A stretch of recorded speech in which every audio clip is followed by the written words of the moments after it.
A little girl in a wheelchair collapsed in the middle of a crowded hospital courtyard, and not one person stopped. They stepped around her. They looked away. They kept moving. But one man saw what nobody else did, and when his dog broke formation and sprinted toward her before he even gave a command, his blood went cold. Because the metal hanging around that unconscious child's neck, he had seen it before. He had held it before. In a place where men died so others could walk back home. She was a stranger. She was 8 years old, and she was about to change everything he thought he had buried. If stories like this hit you somewhere deep, subscribe, hit that bell, drop a like, and tell me in the comments what city or country you're watching from. Let's see how far this story can travel. The morning Ravenwood Medical Center's courtyard nearly swallowed an 8-year-old girl whole. Jackson Reed was standing 40 meters away arguing with a vending machine. Not arguing exactly. He didn't argue anymore. He stood there watching the machine blink an error code at him and decided the coffee wasn't worth the fight. He turned. He leaned against the brick wall near the parking structure with the collar of his faded canvas jacket turned up against the Colorado wind, the kind of mid-October cold that didn't care about your jacket. Gray sky, no sun, leaves scraping across the pavement in small, dry circles. The mountain range to the west had disappeared into cloud cover. The whole morning felt like something trying to happen. Coda sat at his left heel. Not on a leash. Jackson hadn't put Coda on a leash since they both separated from active service 14 months ago. The German Shepherd was 9 years old, deep-chested, with a coat that had gone slightly coarser around his muzzle. His vest read "Retired Canine" in block letters, though most people barely registered the dog at all. Same way most people barely registered Jackson. That was fine. That was actually the preference. The appointment was at 10:15. It was 9:40. Jackson had arrived early because late was a concept that hadn't existed in his world for 16 years and still didn't, even now that the world he'd operated in no longer existed either. He had a follow-up with the orthopedic specialist on the 3rd floor. Left shoulder, rotator cuff, the surgery from 8 months ago that had healed correctly on the outside and kept pulling something in at 3 in the morning. Nobody had asked how that was going. He hadn't told anybody it was going badly. He watched the courtyard. Old habit. Didn't feel like a habit anymore. Felt like breathing. Ravenwood's main entrance faced south. The courtyard was a wide rectangular space between the parking structure and the lobby doors, paved in pale concrete, lined with wooden benches nobody sat on when it was this cold. There were maybe 60, 70 people moving through at any given moment. Visitors with paper coffee cups. An orderly wheeling an empty transport chair. A pair of nurses crossing fast, heads down, talking about something with their hands. A man in scrubs eating a protein bar and staring at his phone. Normal hospital morning. The kind where everybody was too inside their own problem to look at anyone else's. Jackson scanned it the way he always scanned everything. Not anxiously, methodically, left to right, then the angles, exits, potential obstructions, who was moving, who was stationary, who was somewhere between the two. His brain did it without asking permission. It had been doing it since Fallujah. It would probably do it until he died. That was when he noticed the girl. She was sitting alone near the far edge of the courtyard, close to where the main pathway curved toward the east entrance. Wheelchair. Small. Gray jacket, the quilted kind with a hood she hadn't pulled up. She was maybe 8, 9 years old, and she was holding something against her chest. A stuffed animal of some kind. Jackson couldn't make it out from 40 meters. With both arms crossed over it the way small children hold things when they're not sure the world is safe. No parent, no nurse, nobody within 10 feet of her in any direction. The wheelchair was angled slightly downhill. The courtyard had a gentle grade toward the east, maybe 2, 3 degrees, nothing a healthy adult would notice. But the girl wasn't a healthy adult, and the brake lever on the left wheel was clearly not engaged. Jackson registered this in the same moment he registered that she wasn't moving. Not the natural stillness of a kid waiting, something else. Her head had dropped forward, her chin was near her sternum. The stuffed animal was starting to slip. He straightened off the wall. Next to him, Coda was already standing, already moving. The dog didn't wait for the command he'd been trained to wait for. He just went 4 hard strides, then into a full sprint, his nails cracking against the concrete, his body low and fast in the way he moved when the situation had already been decided. Jackson was 2 seconds behind him. 2 seconds because he was human and his knees still locked up sometimes on cold mornings, and because 40 meters of open courtyard required crossing 40 meters of open courtyard. His boots found their rhythm by the 4th step. By the 10th, he was running the way he'd run through burning buildings and blown-out stairwells, the way the body remembers things the mind pretends it's forgotten. Nobody stopped. Nobody got out of the way. An older man in a heavy coat actually stepped directly into Jackson's path and had to be sidestepped at the last second, the man spinning around to say something indignant that got lost in the wind. The wheelchair was moving by the time Jackson reached it. Not fast, just rolling. 2 inches, then 4, pulling toward the concrete edge where the pathway dropped 6 inches to the landscaping bed below. Enough of a drop for a girl with compromised balance and no control of the chair. Enough to put her on the ground face first. Coda hit first. Not the girl, not the chair, but the front caster wheel, his body dropping into a block without being told to, his chest absorbing the forward momentum of the chair's left front. It wasn't something he'd been trained for, it was something else. Some instinct that Jackson recognized because he had it too. Then Jackson's hands were on the handles. He pulled the chair back and down and hit both brakes with his thumbs in the same motion, one fluid compression, the chair stopping with a soft mechanical click. The girl didn't fall. She also didn't wake up. Jackson came around the side of the chair fast, crouching, getting his face level with hers. She was pale. Not frightened pale, but the bad kind. The kind that meant something inside had stopped cooperating. Her lips had a slight blue tinge at the corners. Her breathing was shallow and rapid and not doing what breathing was supposed to do. "Hey." He kept his voice low, calm. The voice you use when panic isn't going to help anyone. "Hey, can you hear me?" Nothing. He checked her neck for a pulse. Found it. Fast, thready, not confident. Her skin was cold in the way that went deeper than the October air. He pulled out his phone and dialed the lobby desk number he'd seen on the sign by the entrance. It connected in 3 rings. "Ravenwood Medical, how can I—" "This is a medical emergency in the East Courtyard. I have an unconscious pediatric patient in a wheelchair. I need a crash team out here right now. She's bradying down and she's not responsive to voice or touch. Move." A half-second pause. Then, "Sir, now." He hung up. Coda was still pressed against the wheel, though the chair wasn't going anywhere.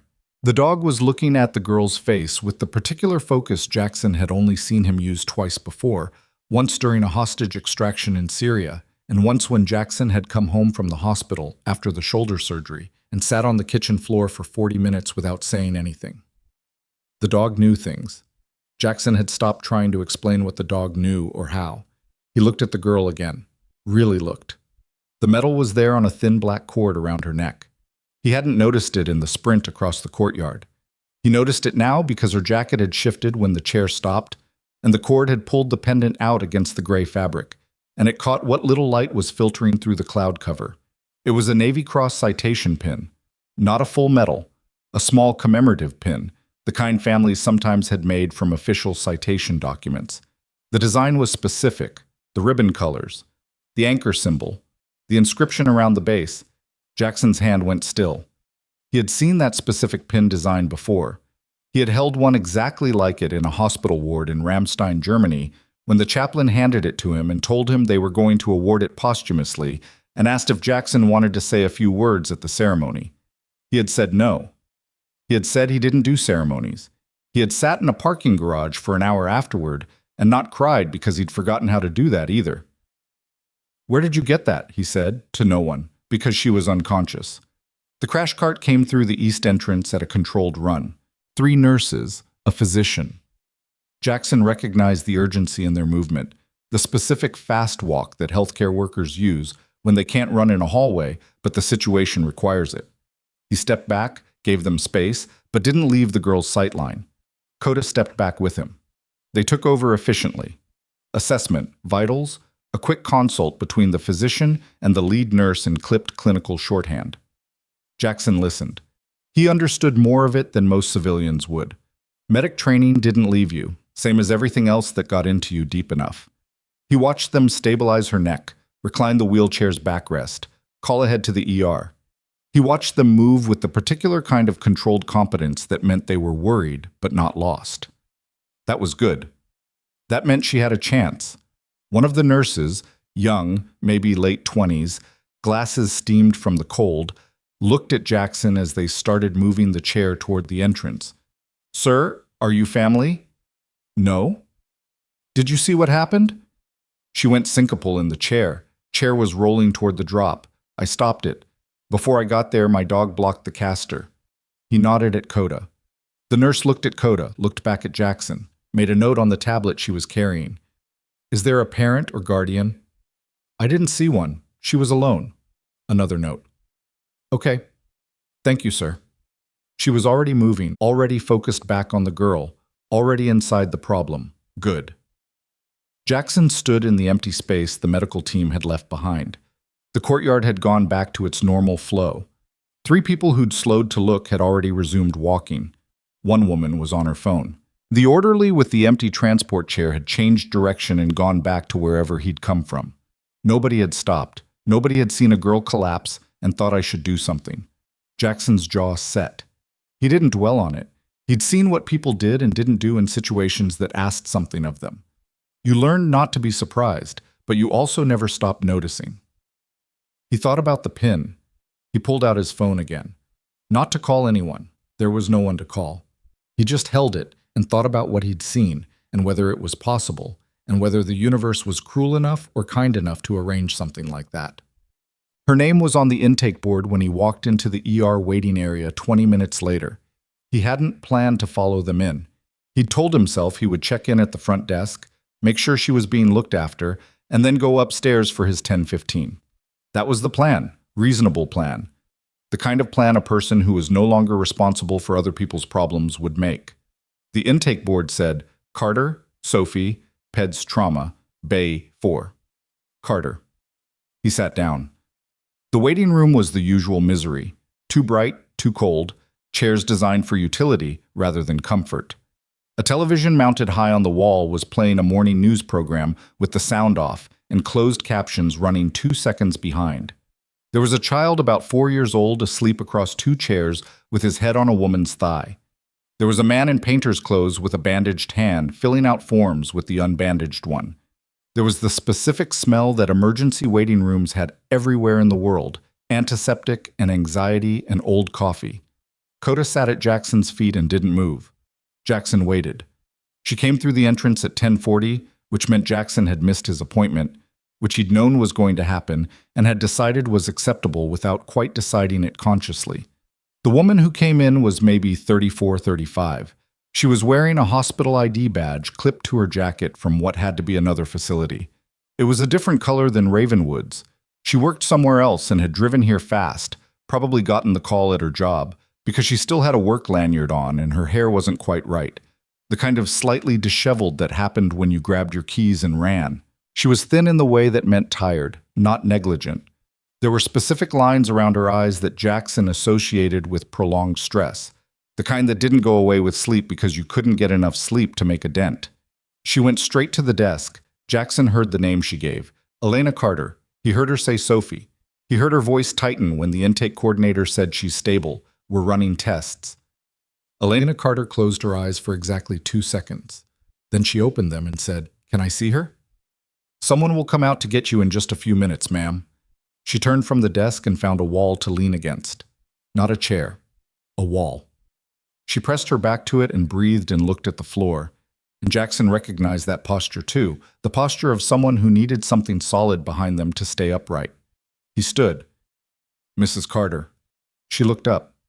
Her eyes went from his face to his dog and back to his face with the specific caution of a woman who had learned to be careful with strangers. "Who are you?" "Jackson Reed. I was in the courtyard when your daughter's chair started rolling." Something shifted in her face. "You're the one the nurse called me. She said a man and a dog." "That's us." Elena pushed off the wall. She crossed the waiting room in 5 steps and her arms went around him briefly. Not long, just long enough to be real. Her shoulders shook once. Then she stepped back and looked at him with clear eyes, the kind that had learned not to lose it in public because she didn't have the option. "Thank you," she said. I was at work. I had a client meeting, my phone was on silent, and I didn't." She stopped. Reset. "Thank you." "She's stable. They're good here." "I know. We've been here before. She crouched down without being asked and held her hand out to Coda, knuckles first, the correct way. Coda touched his nose to her hand, then held still while she scratched briefly behind his ear. He's a working dog? Retired, we both are. She looked up at him from the crouch. Military? Navy. She stood up slowly.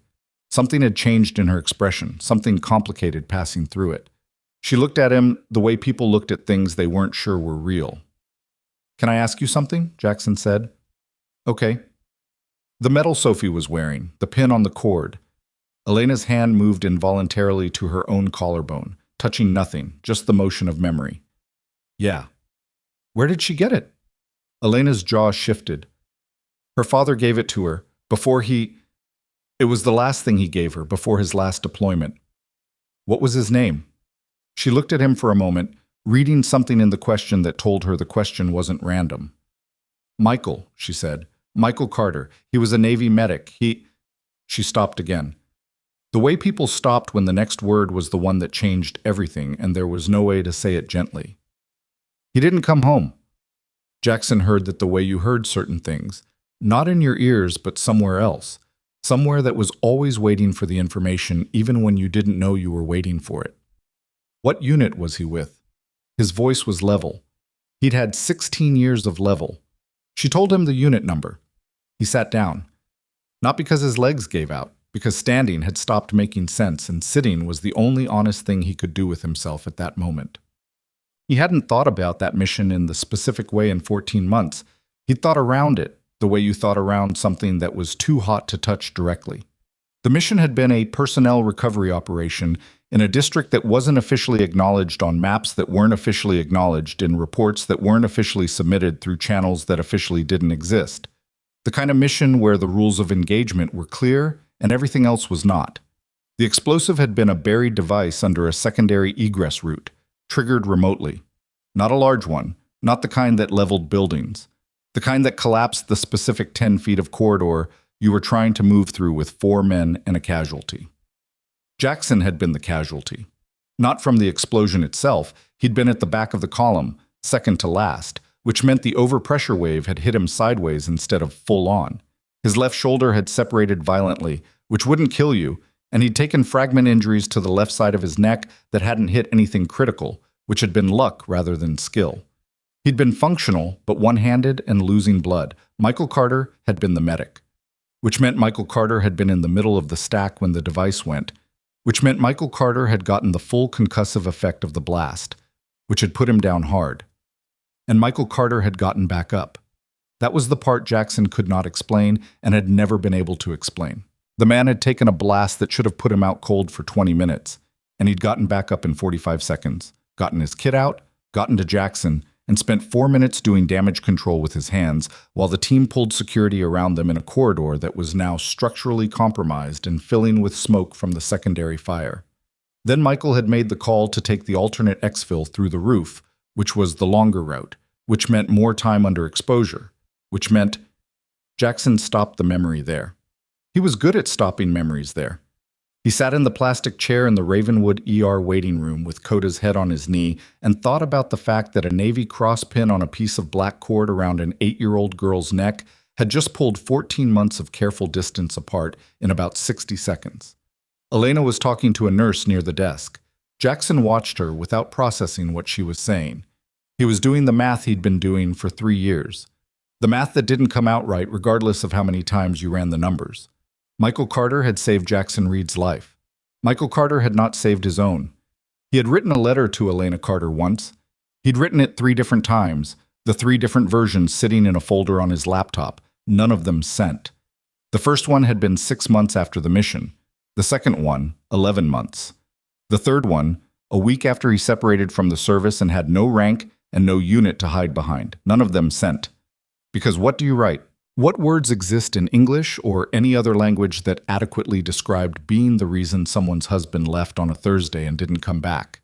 And standing in front of the woman that man loved and saying anything at all, he'd decided there were no words. He'd decided the letters were a selfish exercise. He'd decided and stopped deciding and started deciding again, and eventually just let the folder sit on his desktop and looked at it sometimes. And now here he was. Mr. Reed? Elena was back. She had a paper cup of coffee she hadn't asked for, the kind the hospital had in a standing dispenser near the desk, that tasted like hot water that had heard about coffee once. She held it out to him. He took it. Thank you. She sat in the chair next to him. Not across from him, next to him, which told him something about how she operated, that she put herself beside problems rather than opposite them. You knew Michael, she said. It wasn't a question. Yes. From the deployment. Yes. She looked at the floor between her shoes. Her hands were around her own paper cup. Were you there? When it happened? There was no point in anything but the truth. Yes. A long silence. Not uncomfortable. The kind of silence that had weight and needed room. He talked about his unit, she said finally. He didn't talk about missions, but he talked about the people. There was one guy he mentioned. He said something like, "There's a man on my team, L, and if you could see what he does under pressure, you'd know why I believe in this work." He didn't give me a name. She looked at him sideways. I've wondered sometimes who that was. Jackson didn't say anything. Was it you? He looked at the floor. I don't know what he told you. He told me you were worth saving. The coffee cup in Jackson's hands had gone cold without him noticing. The waiting room sounds continued around them. The television, the child still asleep, the painter filling out forms, the ordinary business of a place where people arrived broken and hoped to leave otherwise. Jackson thought about the 3 unsent letters. He thought about the pin on that cord. He thought about Coda, who had run before Jackson had even registered the danger, whose body had blocked a wheelchair wheel from a drop that would have put a small girl on the concrete face first. He saved my life, Jackson said. I know. She said it quietly, and the way she said it told him she'd known for a while, that the military liaison who'd come to her door had not been entirely silent about the circumstances. I never... He stopped. Tried again. I didn't know how to... You didn't have to, she said. You weren't responsible. No. Neither of them pushed that. It sat between them honestly, which was the most it could be. The nurse appeared at the desk and called Elena's name. Elena stood. She looked down at Jackson with an expression he couldn't entirely read. Not resentment, not forgiveness. Something more complicated and more real than either of those. Do you want to come back? She said. He looked at her. To see her. When she's stable. She's going to want to know what happened. Elena glanced at Coda. She's going to want to meet the dog. Jackson stood. He was already standing before he'd decided to. Yeah, he said. They walked back together through the double doors that led to the pediatric bays. Sophie Carter was awake when they got to Bay 4. Barely. She was the kind of awake that was mostly just eyes open, the rest of the body still filing a protest with management about recent events. She was propped at a slight angle in the bed, the stuffed animal, a rabbit Jackson could see now, gray and well-loved, tucked under her right arm. The monitors were steady. The color had come back to her face, though it was still pale, the kind of pale that would probably take days to fully resolve. She looked at her mother first. That face change happened immediately, the small collapse of having the anchor in the room, and then the re-steadying because she was 8 years old and already knew how to not fall apart in front of her mother. Then she looked at Jackson, and at Coda, who had stopped just inside the curtain without being told. Her eyes went wide. Is that a wolf? She said. Despite himself, Jackson felt something shift in his chest, the way a window you'd forgotten about opens and lets in air. German Shepherd, he said. He's so big. He's been told. Elena sat on the edge of the bed and pushed Sophie's hair back from her face, the practiced tenderness of every bedside visit before this one. You scared me, Bug, she said, and her voice was entirely steady. Sorry, Mom. Sophie's voice was small. She looked at Jackson again. Were you the one who caught me? Me and him. He nodded at Coda. He got there first. Sophie looked at Coda with the specific evaluation of a child who understood that dogs could be trusted in a way that other things sometimes couldn't be. Can he come here? Jackson looked at the nurse in the corner, who shrugged one shoulder. He gave the hand signal. Coda crossed the room in 3 steps and put his head on the bed rail. Sophie's hand found the top of his head. Jackson watched that happen. The dog who had retired from combat and spent 14 months being careful around everything, finally, completely, putting his head down like that. What's his name? Coda. Coda, she repeated, like she was filing it somewhere important. Then she looked at Jackson, and her hand found the pin on the cord around her neck, which was still there because no one had moved it. She held it up. My dad had one of these, she said, a real one. This is the small one. He gave it to me for keeps. I know, Jackson said. She looked at him. Your dad was someone I knew, Jackson said carefully. A long time ago. He was a good man. Sophie held the pin, looked at Coda, looked at Jackson. The look on her face was the look of a child processing something large, not loudly, not dramatically, just quietly, the way children sometimes process the large things better than the adults around them. Did he know you'd find me? She said. Jackson had no answer for that. Outside the hospital window, the Colorado sky had begun to break up.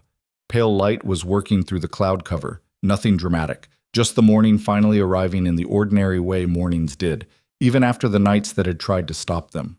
The monitors beeped steady and even. Coda didn't move his head from the rail. And then the curtain at Bay 4 moved, and the physician came in with a tablet and an expression that Jackson, even from across the room, recognized immediately. Not the neutral expression of routine findings. The other one. The one that meant the news had shape, and the shape was not the shape you wanted. Mrs. Carter, the doctor said, can I speak with you for a moment?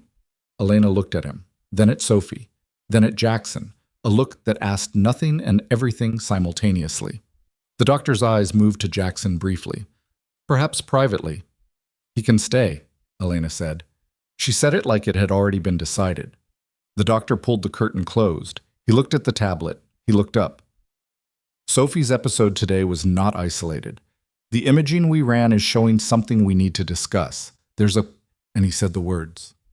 Not the words anyone in that room wanted to hear. Not the words that led anywhere easy. The word the doctor used was progressive. That was the one that landed. Not the clinical terminology before it. Not the explanation about the imaging. Not the careful way he structured the sentence to soften what it contained. The word progressive was the one that sat down in the room and didn't leave. Because progressive meant moving, meant not standing still, meant the thing inside Sophie Carter's spine that had no business being there was not finished doing what it was doing. Jackson watched Elena's face during the 30 seconds it took the doctor to explain the basics. She didn't cry, she didn't speak. She sat on the edge of Sophie's bed with her hands folded in her lap, and she listened with the concentrated stillness of someone who had learned that falling apart in front of her daughter cost both of them something they couldn't afford to spend. Sophie was looking at Coda. Whether she understood what was being said or was choosing not to understand was hard to tell. Jackson thought she probably understood more than either adult in the room wanted her to. The doctor, his name was Hargrove, early 50s, the kind of physician who had delivered bad news enough times that he'd developed a particular precise economy with it, looked at his tablet and then at Elena. The lesion we're seeing is in the cervical region, C4 through C6. It wasn't visible on the imaging from 8 months ago, which means it has developed rapidly or was missed initially. I won't speculate on which. He paused. What I can tell you is that the episode today was likely a consequence of autonomic dysregulation caused by the lesion's pressure on the spinal cord. She lost vascular tone. Her blood pressure dropped. The syncopal event followed. Can it be treated? Elena's voice was flat. Not cold. Flat. The way voices got when the person using them was working very hard to keep them functional. That depends on the nature of the lesion. We need an MRI with contrast and a neurology consult before we can characterize it. The earliest the neurology team can see her is, he checked something on the tablet, Thursday. That's 4 days. The department is at capacity. She collapsed in your parking lot this morning. Elena's voice had changed, still controlled, but the flatness had gone into something with edges. She was unconscious. Whatever is in her spine made her lose consciousness without warning in a wheelchair on a public pathway, and the earliest she can see a neurologist is Thursday. Hargrove held his position. He was used to this. Mrs. Carter, I understand the urgency you're feeling. The team will monitor her closely while she's admitted. She's in no immediate danger. You just told me she has something growing in her spine that's affecting her autonomic nervous system, and you want me to believe she's in no immediate danger. I said immediate, as in the next 48 hours. She's stable, her vitals have normalized. We'll keep her here, we'll watch her, and we'll get the neurology team in as soon as Thursday, Elena said again. Thursday, Hargrove said. He left with the specific briskness of a man who had other rooms to walk into. The curtain settled back into place. Sophie was still looking at Coda. Her hand had stopped moving on top of the dog's head. Coda hadn't moved. Mom, Sophie said. Yeah, Bug. Is Thursday a long time? Elena reached over and straightened the rabbit under Sophie's arm. Not too long. Okay.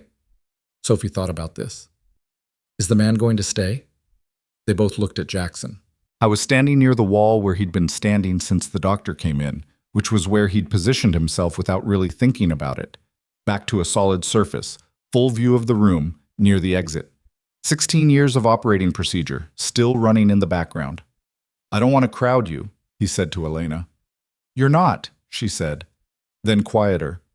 You really don't have to stay, though. You've already... The appointment I was here for was at 10:15. He glanced at the window, the light that had finally broken through outside. It was past noon. That's done. I don't have anywhere to be.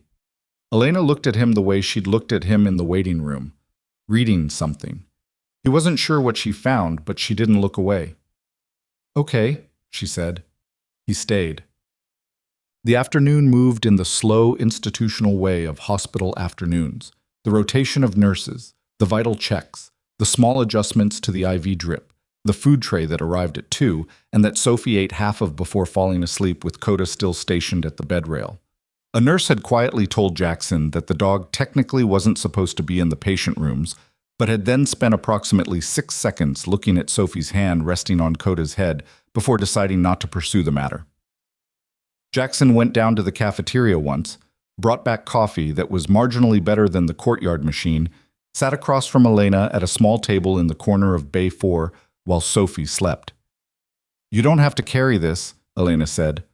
I'm not carrying anything. I'm having bad coffee in a chair. She looked at him over the rim of her cup. You know what I mean?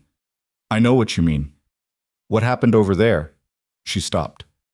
Michael made choices. I understood that. He made them before he left, every time he left. He knew the weight of them. He wouldn't want you to... Elena, he said it the way you said a name when you needed someone to stop walking towards something. I appreciate what you're saying, but there are some things you work through and some things you just carry, and the second kind doesn't change because somebody tells you that you don't have to. She was quiet for a moment. Fair enough? He was the best medic I served with, Jackson said, in 16 years, and I served with good ones. She nodded. Her eyes had gone somewhere private for a moment. He used to say that being a medic meant you didn't get to have bad days, she said, because your bad day was always someone else's worst day. So you just... She moved her hand. Didn't. That's Michael. Jackson said it without thinking, the present tense, which landed wrong and then stayed. Neither of them corrected it. The evening brought a shift change and a new attending who introduced herself as Dr. Vasquez, late 30s, direct. The kind of physician whose confidence came from competence rather than performance. She reviewed Sophie's chart at the foot of the bed with the focus of someone who had actually read it rather than skimmed it. I'm going to push for the neurology consult tomorrow, she said. Elena looked up. Dr. Hargrove said Thursday. Dr. Hargrove is covering 3 departments. I'm covering this one. Vasquez didn't say it with any particular heat, just information. I've already put in the request. Neurology's morning roster has a gap. I'm not promising, but I'm pushing. Elena said, thank you. 2 words, but the way she said them had more inside them than 2 words usually held. Vasquez turned to Jackson with the neutral assessment of someone encountering an unexpected variable. And you are? Friend of the family, Jackson said. It was the first time he'd called himself that. He noticed Vasquez process it and decide to accept it without further investigation, which was the practical decision. Visiting hours end at 8, she said. She needs sleep more than anything right now. Her system has been through a significant shock today. She looked at Sophie, who was awake again and watching with the alert quietness of a child learning how to read a room. "You did well today, Sophie." "I didn't do anything," Sophie said. "I fell asleep in my chair. And when you woke up, you were calm. That's something." Vasquez made a note and moved toward the curtain. 8 o'clock, she repeated, to the room in general. She left. Sophie looked at Jackson. "Are you going to come back tomorrow?" "If your mom says it's okay." She looked at Elena. Elena looked at Jackson. Something was negotiated in that three-way silence that none of them put into words. "Yeah," Elena said. "It's okay." He drove home at 8:15 through the Colorado dark, Coda in the back seat, the radio off.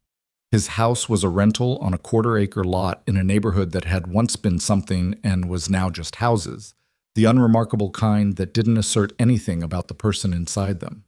That had been a criteria when he'd rented it. He hadn't wanted a house that said anything. He made food he didn't taste and sat at the kitchen table with his phone and looked at the folder on his laptop that held the 3 unsent letters. He opened the folder. He didn't open any of the letters. He closed the laptop. Coda ate his dinner and went to the back door and then came back and put his head on Jackson's leg, which was what he did when he decided Jackson had been sitting still too long for reasons that weren't good ones. "I know," Jackson said. The dog looked at him. "I know. Eat your food." Coda went back to his bowl. Jackson sat with his hands around a glass of water that was also going cold. He thought about the word progressive.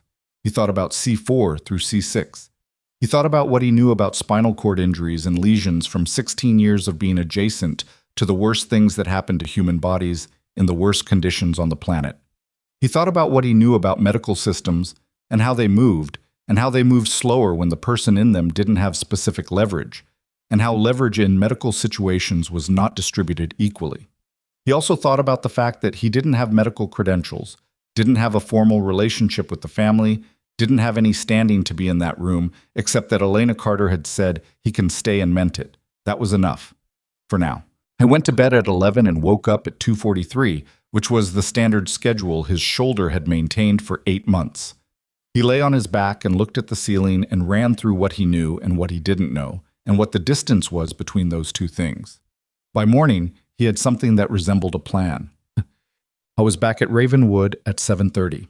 Not visiting hours yet. Those started at 9. He knew that.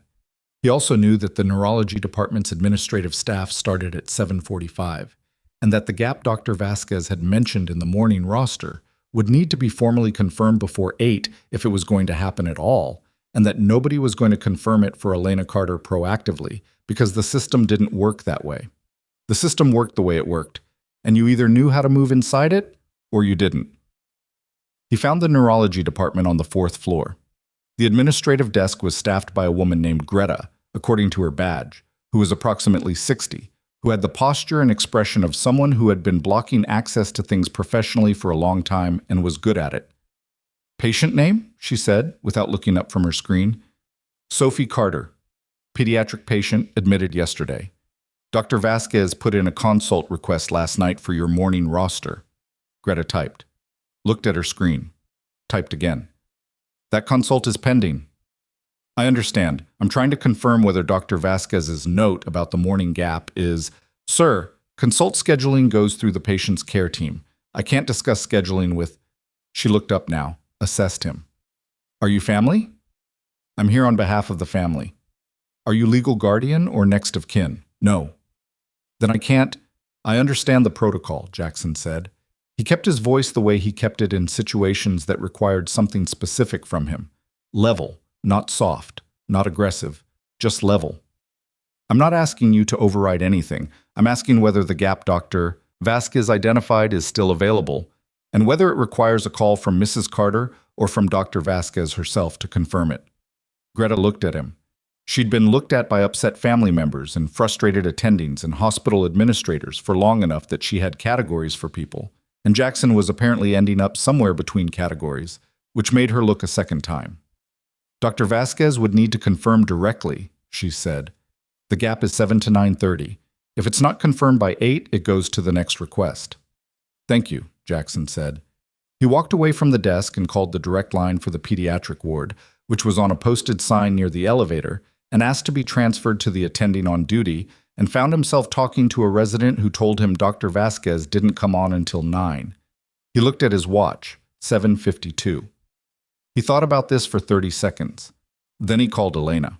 She picked up on the second ring, which meant she hadn't slept much either. Jackson. Morning. Are you at the hospital? I'm in the parking lot. I just got here. Why?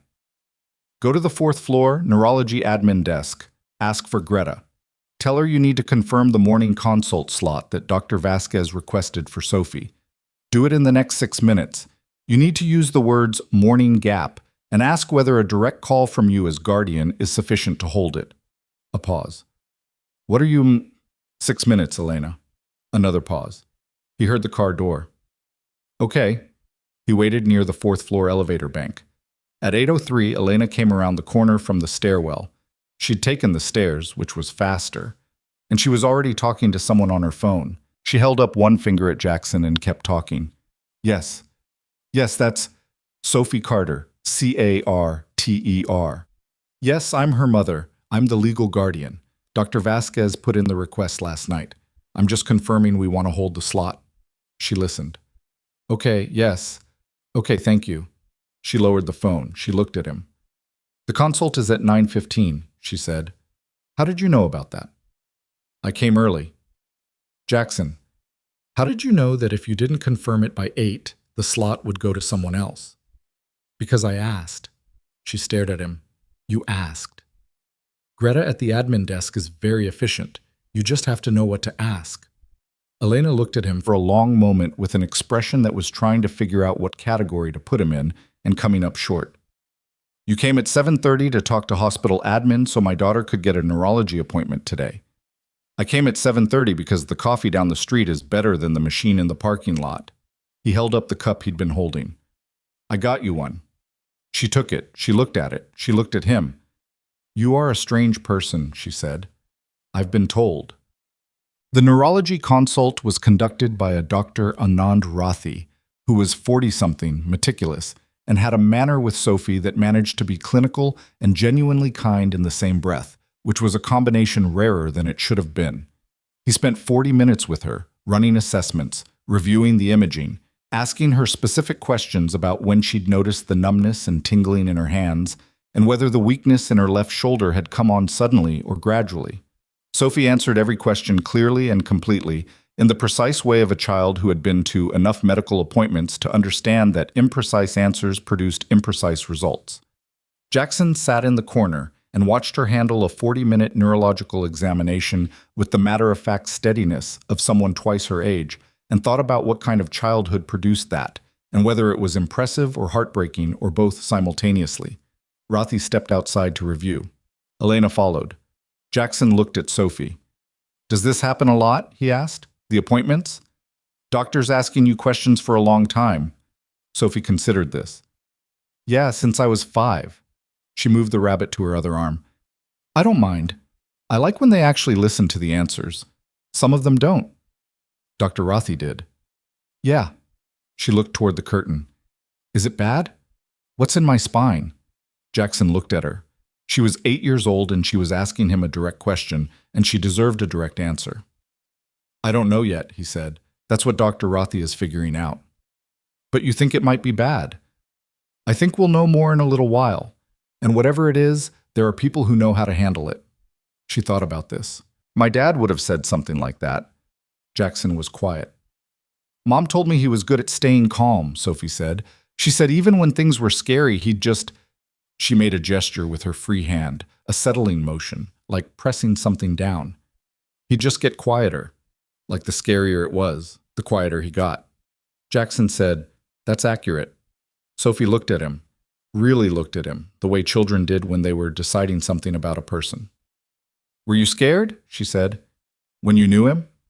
Sometimes. But you didn't show it. You showed it when you needed to, Jackson said. Just not in front of the people who needed you to be steady. Sophie absorbed this the way she absorbed most things, without drama, just taking it in and sorting it somewhere. I try to do that with Mom, she said. She worries too much already. She worries because she loves you. I know. A pause. Is that why you came back today? Because you feel bad about my dad? There it was. The question that a 37-year-old former SEAL had been successfully not answering for 12 hours. And an 8-year-old with a stuffed rabbit had asked it in the same casual way she'd ask whether it was raining. Partly, he said. What's the other part? I don't know yet. Sophie seemed to find this acceptable. She went back to looking at the curtain. Coda, who had repositioned himself to the foot of the bed while the examination was happening, made his way back to the rail and put his head back down.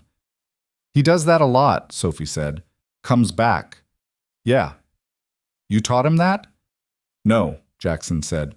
He taught himself. What? Rothy came back in with Elena at 11:15. Elena's face was the same controlled face from the day before, but her hands were different.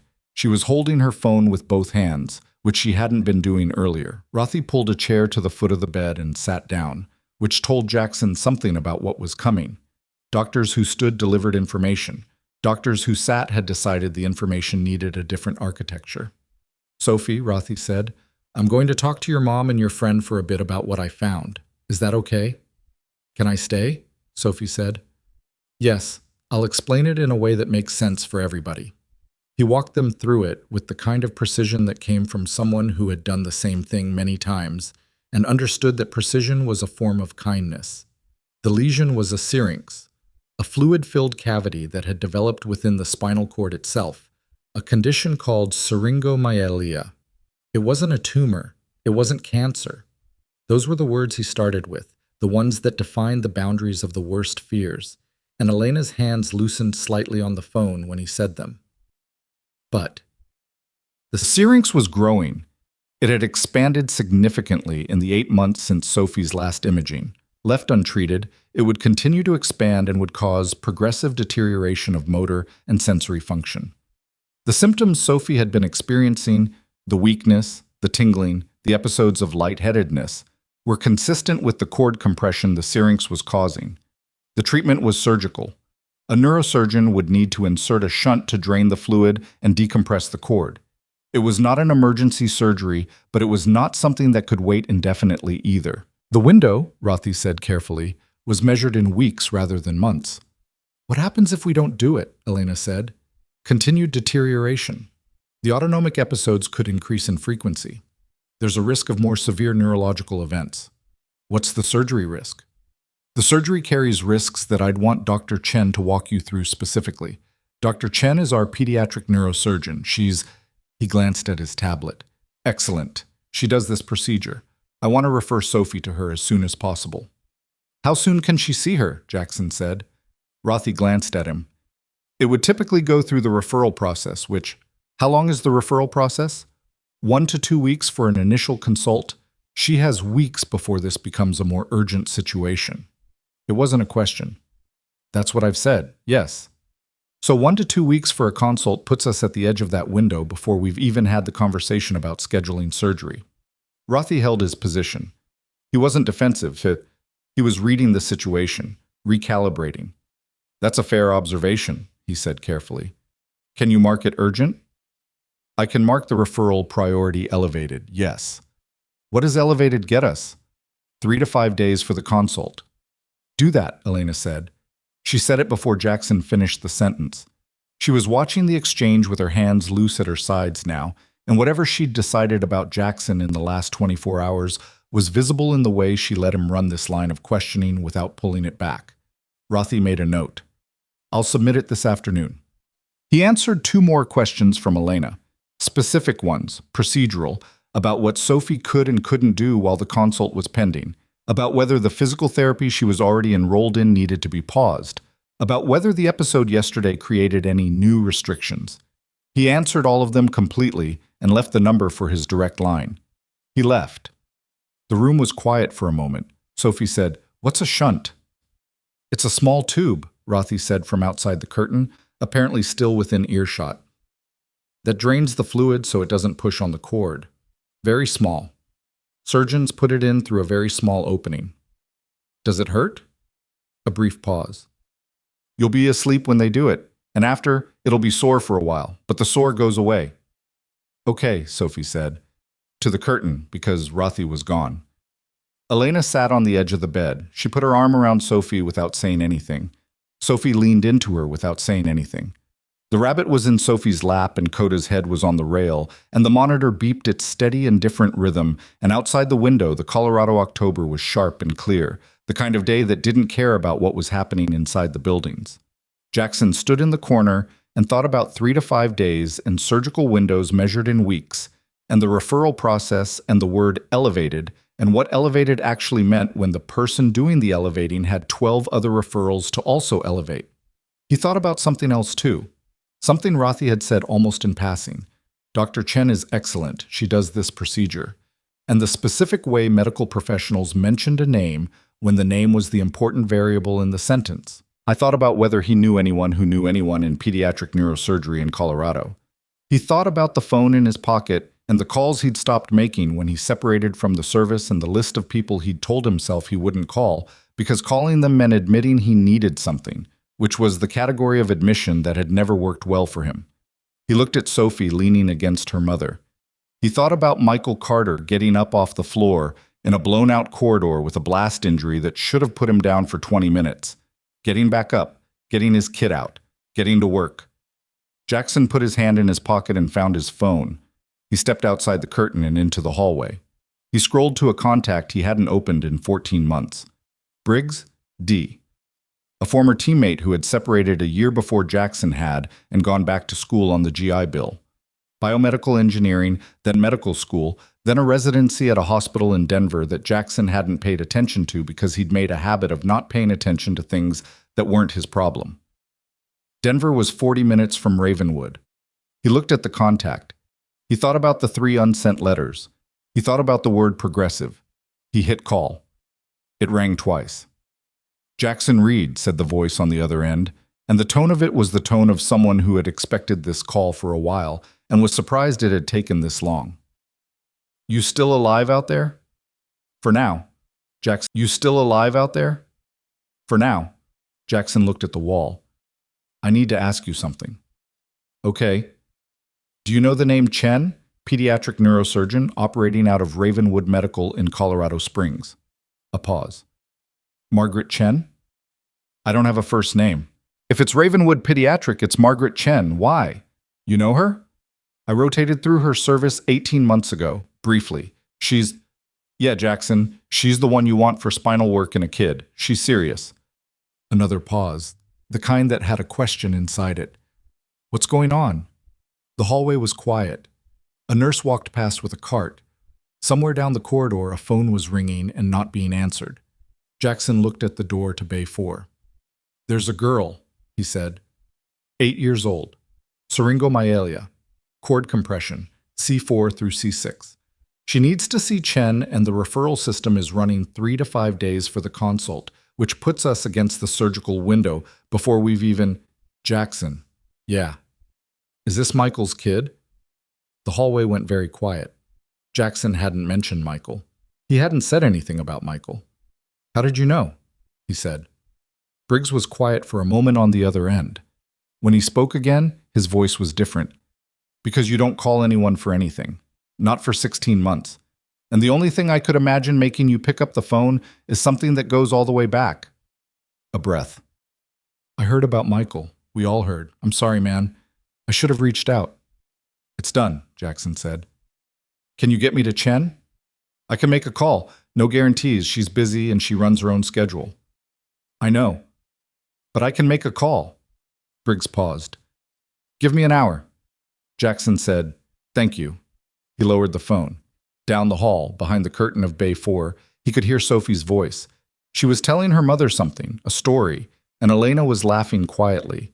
It was a small, tired, real laugh, the kind that happened by accident. Jackson stood in the hallway and did not lean against the wall. He stayed upright. His shoulder was pulling again, the deep ache that told him he'd been holding tension in the wrong place for too long.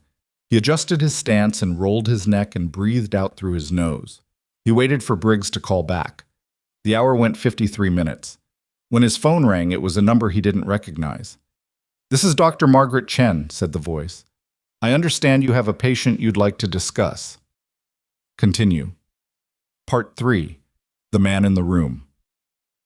This is Dr. Margaret Chen. I understand you have a patient you'd like to discuss. Her voice was precise.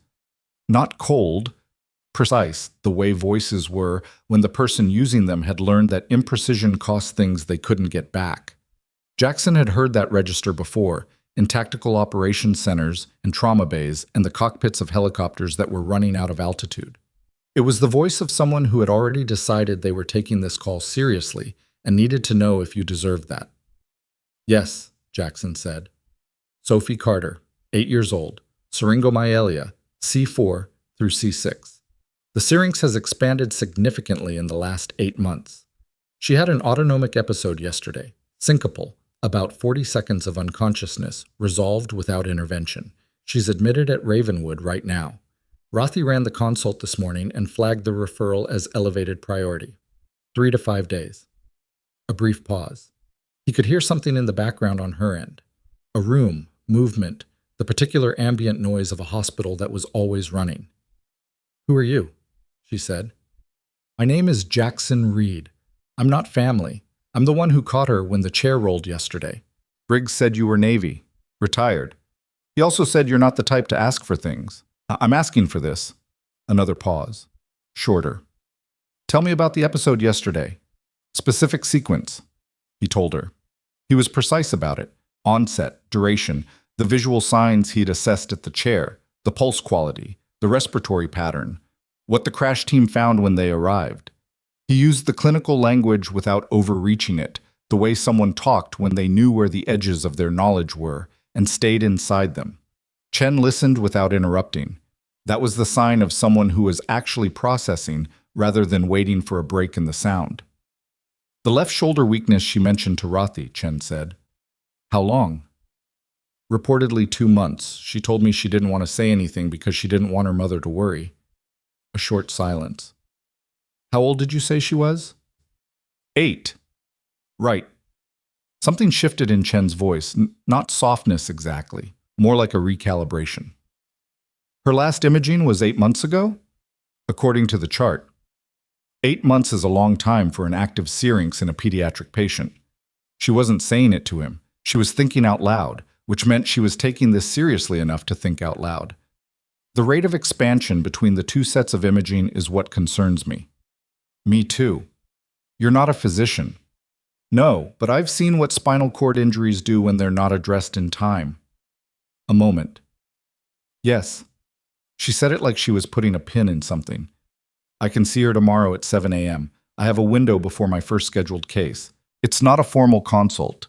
It'll be informal review, but if what I see matches what Rothi's imaging shows, I'll take her on and we can have a real consult scheduled within 48 hours. Can the mother be there at 7? "Yes," Jackson said. He didn't know if that was true. He was going to make it true. "Tell her to bring every piece of imaging Sophie has, going back as far as it exists. Not just the recent MRI, everything. Physical therapy records if she has them. Any documentation of symptom onset and progression. I want the full picture before I walk in that room." "Understood." "And Mr. Reed?" "Yeah. Briggs vouched for you. That's why I'm making this call. But I want you to understand that what I find tomorrow may not be the answer you're hoping for. The surgical approach for a pediatric syrinx is specific and the risks are real. I don't minimize them for anyone." "I'm not asking you to." "Good." A pause. 7 a.m., 4th floor, neurology suite, not the general floor. "There's a waiting area by the elevator bank. Have them there." She hung up. Jackson stood in the hallway for a moment and let the silence settle. Then he walked back to Bay 4. Elena did not react the way he expected her to. He expected relief. He expected the particular softening that came when something had been arranged, when the system that had been running on its own indifferent schedule suddenly had a name and a time on it. He'd seen it before, the exhale, the unwinding. What he got instead was Elena Carter sitting at the side of Sophie's bed with her arms crossed and her jaw set, and looking at him the way someone looked at a thing that required more thought than they had capacity for right now. "You called someone," she said. "A former teammate. He did a rotation under Chen 18 months ago. He made the connection." "And Chen just—" Elena stopped. "She just agreed to come in tomorrow morning?" 7 a.m., 4th floor, neuro suite. Elena looked at him. Jackson, that doesn't happen. It happened. People don't just... She pressed her fingers to her forehead. I've been fighting this system for 3 years. I've been sitting in waiting rooms for 3 years, making calls that don't get returned, getting put on lists that don't move. I have a binder. She gestured at the bag on the chair beside her, a thick canvas tote with a 3-inch binder visible at the top. I have a binder because the system doesn't keep track of things well enough, and if I don't keep track of them, they fall through the gaps and my daughter pays for it. I know. And you make 2 phone calls in a hallway, and we're seeing the department's top neurosurgeon at 7 in the morning. You had the binder, Jackson said. That's what made this work. Rothy had the full picture because you had 3 years of documentation in that tote bag. Without that, Briggs's call to Chen is just a favor request. With it, it's a clinical case worth her time. Elena looked at him for a long moment.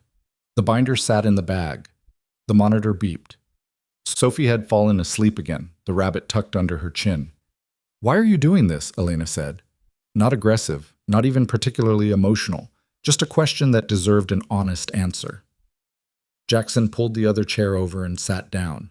He sat the way he sat when he was tired. Not slumped, just settled, the tension distributed rather than held in any one place. Because your husband saved my life, he said. And I have been sitting with that for 3 years doing exactly nothing with it. And that, he paused, that is not the kind of man I was supposed to be. Whatever I became after the service, that's not it. Elena was quiet. I don't know how to make the letters work, he said.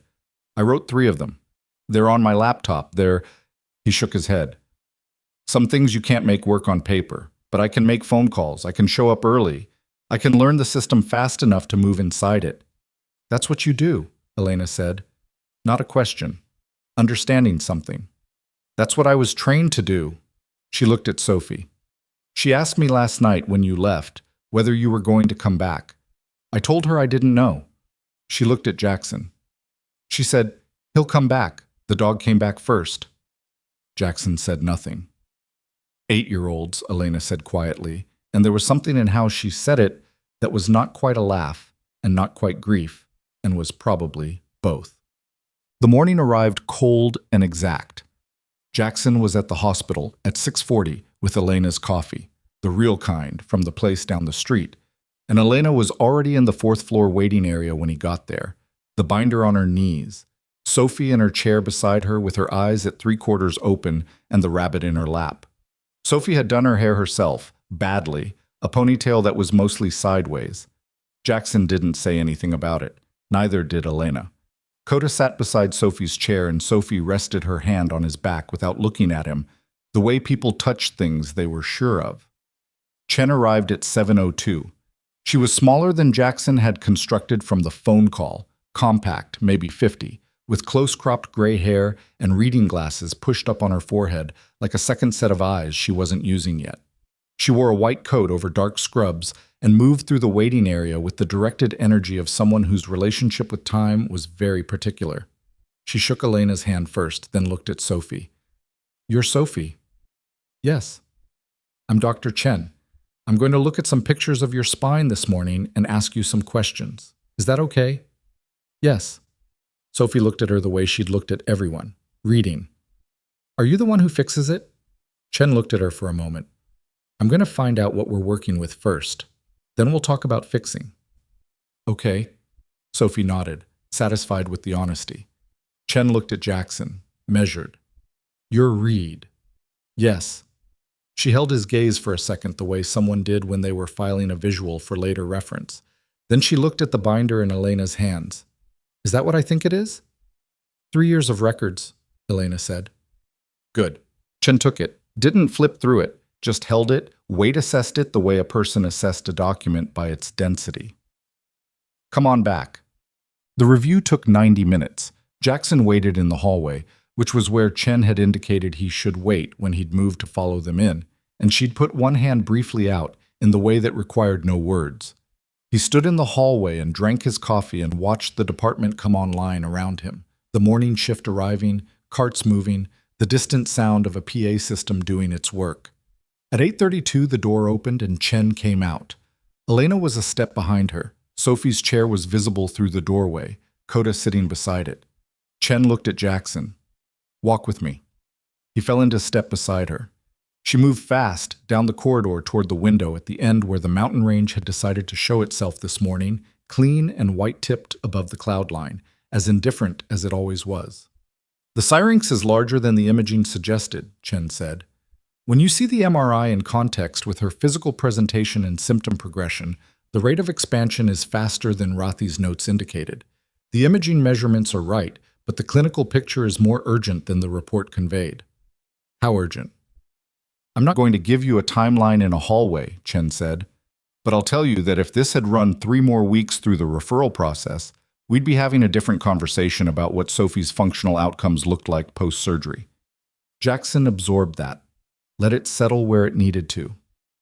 "I'm going to take her on," Chen said. "I'm going to get her into my formal schedule by the end of this week. We'll run a pre-surgical assessment, talk Mrs. Carter through the risks and the procedure in full. And I want to be in the OR with Sophie within 10 to 14 days if the pre-surgical workup clears." "What are the risks?" Chen stopped at the window. She turned to face him with her hands in the pockets of her white coat and the mountains behind her through the glass. "The shunt procedure for pediatric syringomyelia carries a baseline surgical risk of 3 to 5% for complications, CSF leak, infection, shunt malposition. There's a smaller percentage risk of neurological event intraoperatively. Paralysis risk is below 1% in experienced hands." She said the last part without emphasis, which was its own kind of emphasis. "My outcomes data over 12 years of this procedure is better than those numbers. I'm telling you the honest range, not the best case." Elena needs to hear all of this. Elena is hearing all of this right now from my resident.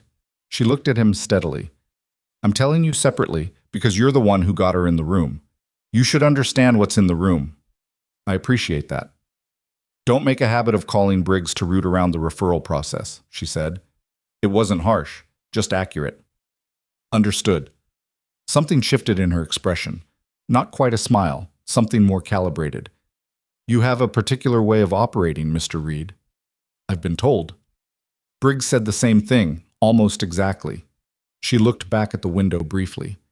"He also said Michael Carter's name when he called me. He didn't explain how it connected. I didn't ask, but I want you to know I heard it." Jackson didn't respond. "Come back inside," she said. "Your dog is in my examination room, and apparently nobody on my staff has the nerve to move him." The rest of the morning moved quickly, the way mornings moved when they had structure and purpose inside them. Chen met with Elena for 40 minutes, while Jackson sat with Sophie. The formal pre-surgical consult was scheduled for Thursday. A surgical date was tentatively penciled, 14 days out, pending the workup. Chen's resident, a young woman named Torres, who had the anxious precision of someone trying very hard to prove something, walked Elena through the consent process documentation and what the pre-surgical period required. When they came out, Elena's face had the particular quality of someone who had received a large amount of information and was in the process of organizing it into something she could carry. She looked at Jackson and didn't say anything for a moment. Then, "Thursday for the formal consult. Surgery in 14 days if everything clears." "Okay." She said the symptom we've been attributing to her base condition, the weakness, the episodes. Most of them are the syrinx, which means— Elena stopped. Reset. Which means some of what I thought was just Sophie's baseline isn't. Some of it is the thing growing in her spine, which means if they fix the thing— She didn't finish that sentence. She didn't need to. Jackson nodded. Elena looked at the ceiling for a second, looked back. "I need to call my job," she said. "I need to figure out the insurance pre-authorization. I need to—" She had her phone out and her hands were steady, completely steady. And that was both impressive and quietly gutting in the particular way that competent people managing things alone always was. "I can help with the pre-authorization," Jackson said. "You don't need to—" "Elena." She looked at him. "Tell me what insurance you have and what the policy number is." She told him. He wrote it in his phone. He was already pulling up the insurer's provider portal, which he'd looked up the previous night because he'd anticipated this conversation was coming. What? Sophie was discharged that afternoon. Not because she was entirely well, she wasn't. She was still pale and slower than usual, and the weakness in her left hand was something she was working around in ways she'd clearly gotten practiced at. She was discharged because Chen had assessed that the risk of hospital-associated complications outweighed the benefit of monitoring, and because the surgical date made the intervening time a waiting period rather than a treatment period. The discharge instructions were specific: no unsupervised mobility, someone with her at all times given the syncope risk, physical therapy suspended until post-surgery, a short list of symptoms that constituted an emergency call to Chen's direct line. Jackson read the discharge instructions twice. Then helped Elena load Sophie into the car, a 6-year-old Subaru that had a specific organized quality to it, everything in its place, the kind of car that belonged to someone who controlled what they could control. Sophie's wheelchair went in the back. Coda, uninvited, jumped into the back seat and arranged himself next to Sophie's booster seat. "He can't," Elena started. "Coda," Jackson said. Coda looked at him, did not move. "He's never done that before," Jackson said. "Can he stay?" Sophie said. Jackson looked at Elena. Elena looked at the dog, then at Sophie, then at the logistics of arguing about this in a hospital parking lot. "Fine," she said. Sophie put her hand on Coda's back. He settled. Jackson followed them in his truck. Elena lived 22 minutes from the hospital in a neighborhood that was working class and functional and looked exactly like what it was. A place where people who didn't have extra money lived in houses that were cared for because caring for them was cheaper than not. Her house was a 2-bedroom with a concrete ramp that had been installed at the front entrance. The ramp that was the house's tell, the modification that said something significant about who lived there. The yard was small and clean. There was a window box on the front that had been planted and not maintained, the plants from some previous season now brown and collapsed. Jackson looked at it without saying anything. He helped get Sophie and the chair inside. The hallway was narrow enough that the chair cleared it with about 3 inches to spare. Not quite tight enough to be unmanageable, tight enough to be constant work. He made note of 3 places where the baseboard had marks from the chair wheels, the physical record of 100 tight turns made a little too close. Elena got Sophie settled in the living room with the television and the rabbit and Coda, who had resumed his position beside Sophie as if he'd been assigned to her specifically and hadn't received new orders. Jackson stood in the hallway. "You can go," Elena said from the kitchen, where she was filling a glass of water. "You've done the grab bar in the bathroom," he said. She appeared in the doorway. "What?" "There's no grab bar on the transfer side of the toilet, and the shower threshold is too high for independent transfer. Those are fall risks." He looked at the hallway. The turning radius at the end of the hall before her bedroom is tight. 15 minutes of work with the right hardware, and you solve most of it. Elena looked at him the way she'd looked at him several times in the last 2 days. The look of someone recalibrating a category. "I didn't have the money to," she started. "I'm not saying you should have. I'm saying I can fix it today if you have the basic hardware." "I don't have grab bars." "Hardware store is 8 minutes from here. I looked it up." She stared at him. "You looked it up?" "While you were doing the discharge paperwork." The kitchen was quiet. Through the doorway, he could hear the television and Sophie's voice saying something to Coda that made her laugh. "Jackson," Elena said. "Yeah. You're doing a lot." "I know. I need to understand." She stopped, looked at the glass in her hand. "I need to understand what this is. Because Sophie is attached to you, she's going to be attached to Coda. And if you're doing this because of Michael, and once that debt is paid in your mind, you—" She stopped again. She was being precise the way Chen had been precise. She was saying the thing directly because imprecision had cost her things before. "I need to know if you're going to still be here in 6 months." The question sat between them. Jackson had 16 years of tactical assessment behind him, and none of it helped with this question, which was not a tactical question. This was something else. Something he'd been avoiding naming because naming it would require him to decide something he hadn't decided. "I don't know what 6 months looks like," he said. "That's honest." "Okay.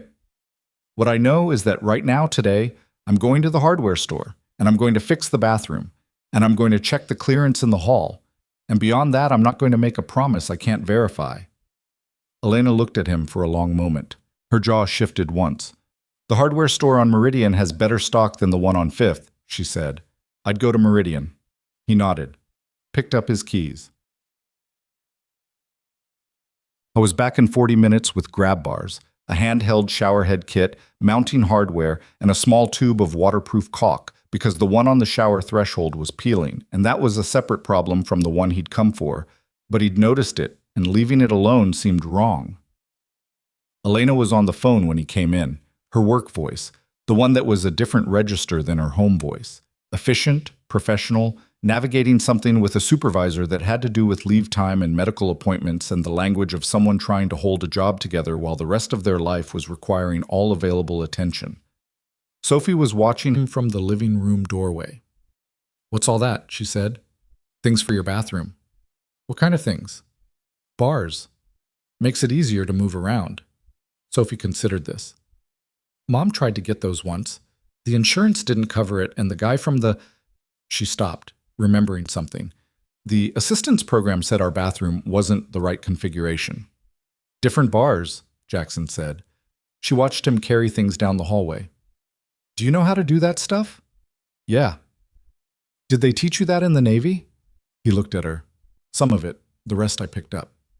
She rolled to the bathroom doorway and watched him open the packaging. "In the missions?" "Some." "Did you do missions with my dad?" There it was again.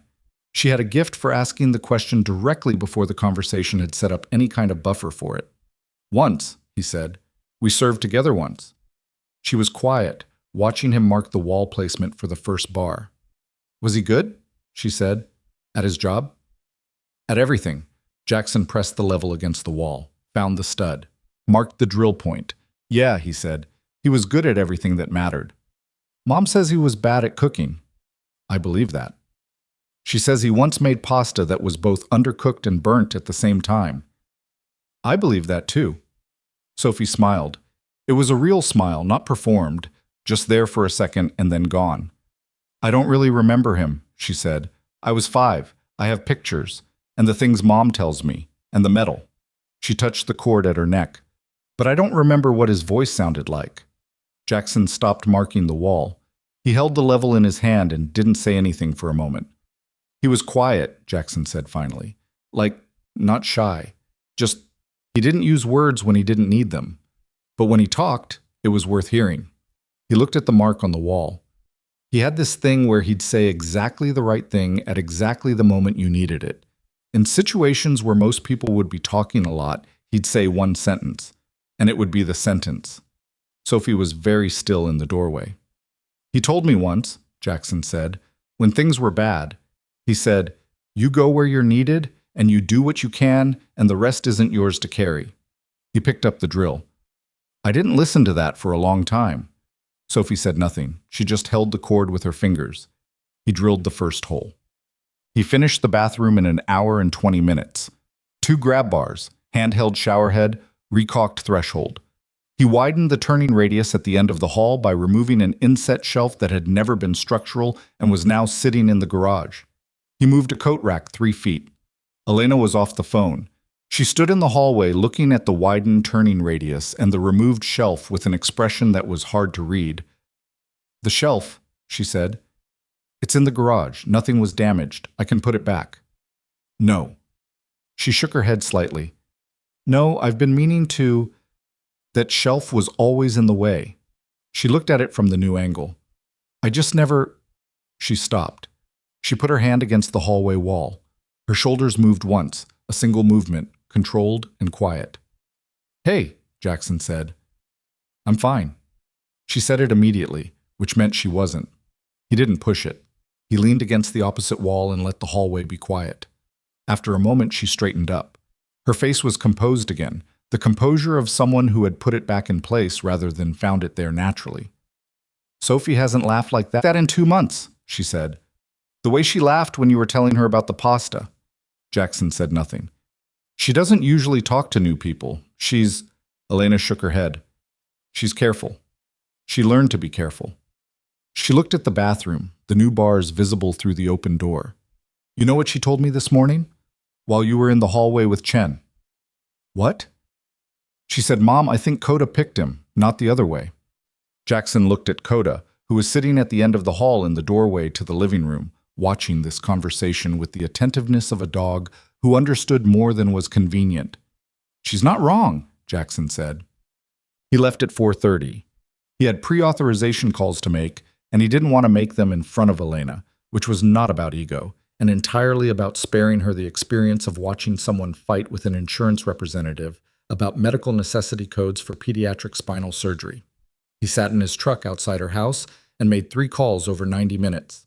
The first 2 went badly in the predictable ways: hold times, transferred lines, representatives who cited policy language without actually reading what the policy said.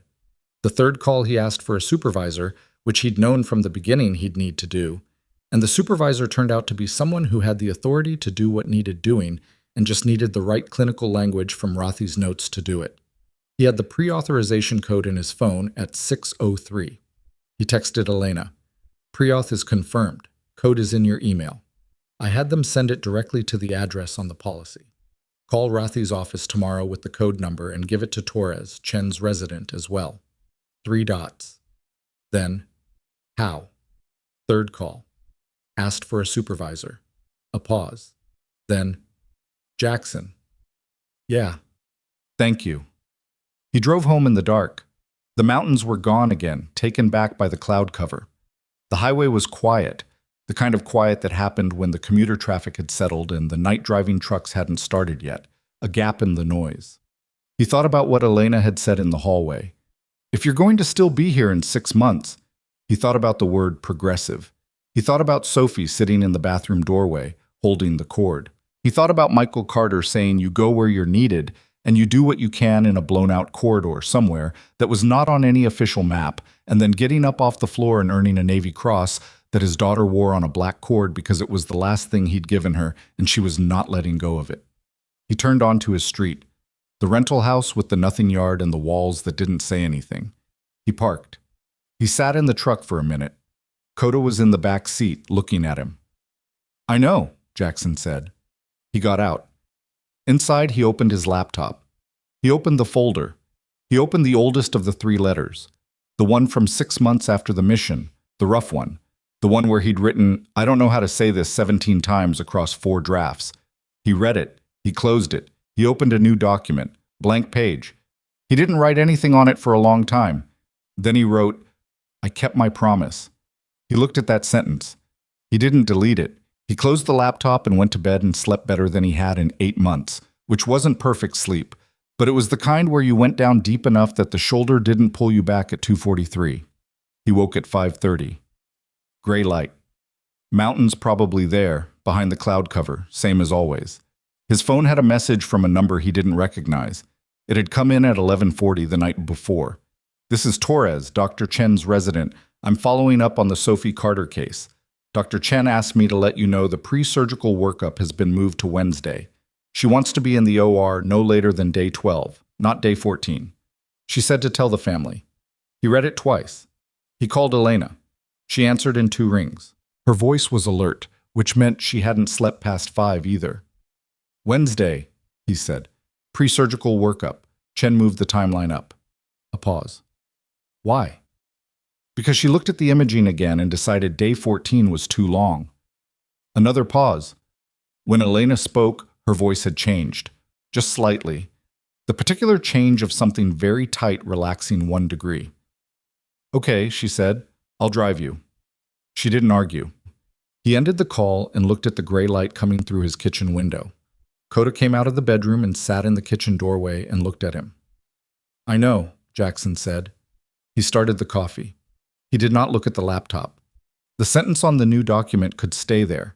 He wasn't finished earning it yet, but it was a start, and starts were the thing he'd been forgetting were worth something. Outside, the cloud cover was already showing thin spots, the pale light pressing through the way it did when the mountains decided to show themselves again. It wasn't dramatic. It was just morning, doing what morning did. He had somewhere to be. The coffee was done before 6, and Jackson drank it. Standing at the kitchen counter looking at nothing in particular, which was his way of thinking without it looking like thinking. Wednesday meant 4 days. 4 days meant the pre-surgical workup, the blood panels, the anesthesia consult, the formal consent signing, all of it compressed into a timeline that Chen had decided was the right one, and that Jackson had no reason to question except that 4 days was also 4 days of Elena holding the whole thing together by herself, and that was not an insignificant variable. He called Briggs at 6:15. "It's early," Briggs said. "You're a medical resident. You've been up since 4. A pause. "Fair. What do you need?" "Nothing right now. I wanted to say thank you. The call you made to Chen, that mattered." Briggs was quiet for a moment.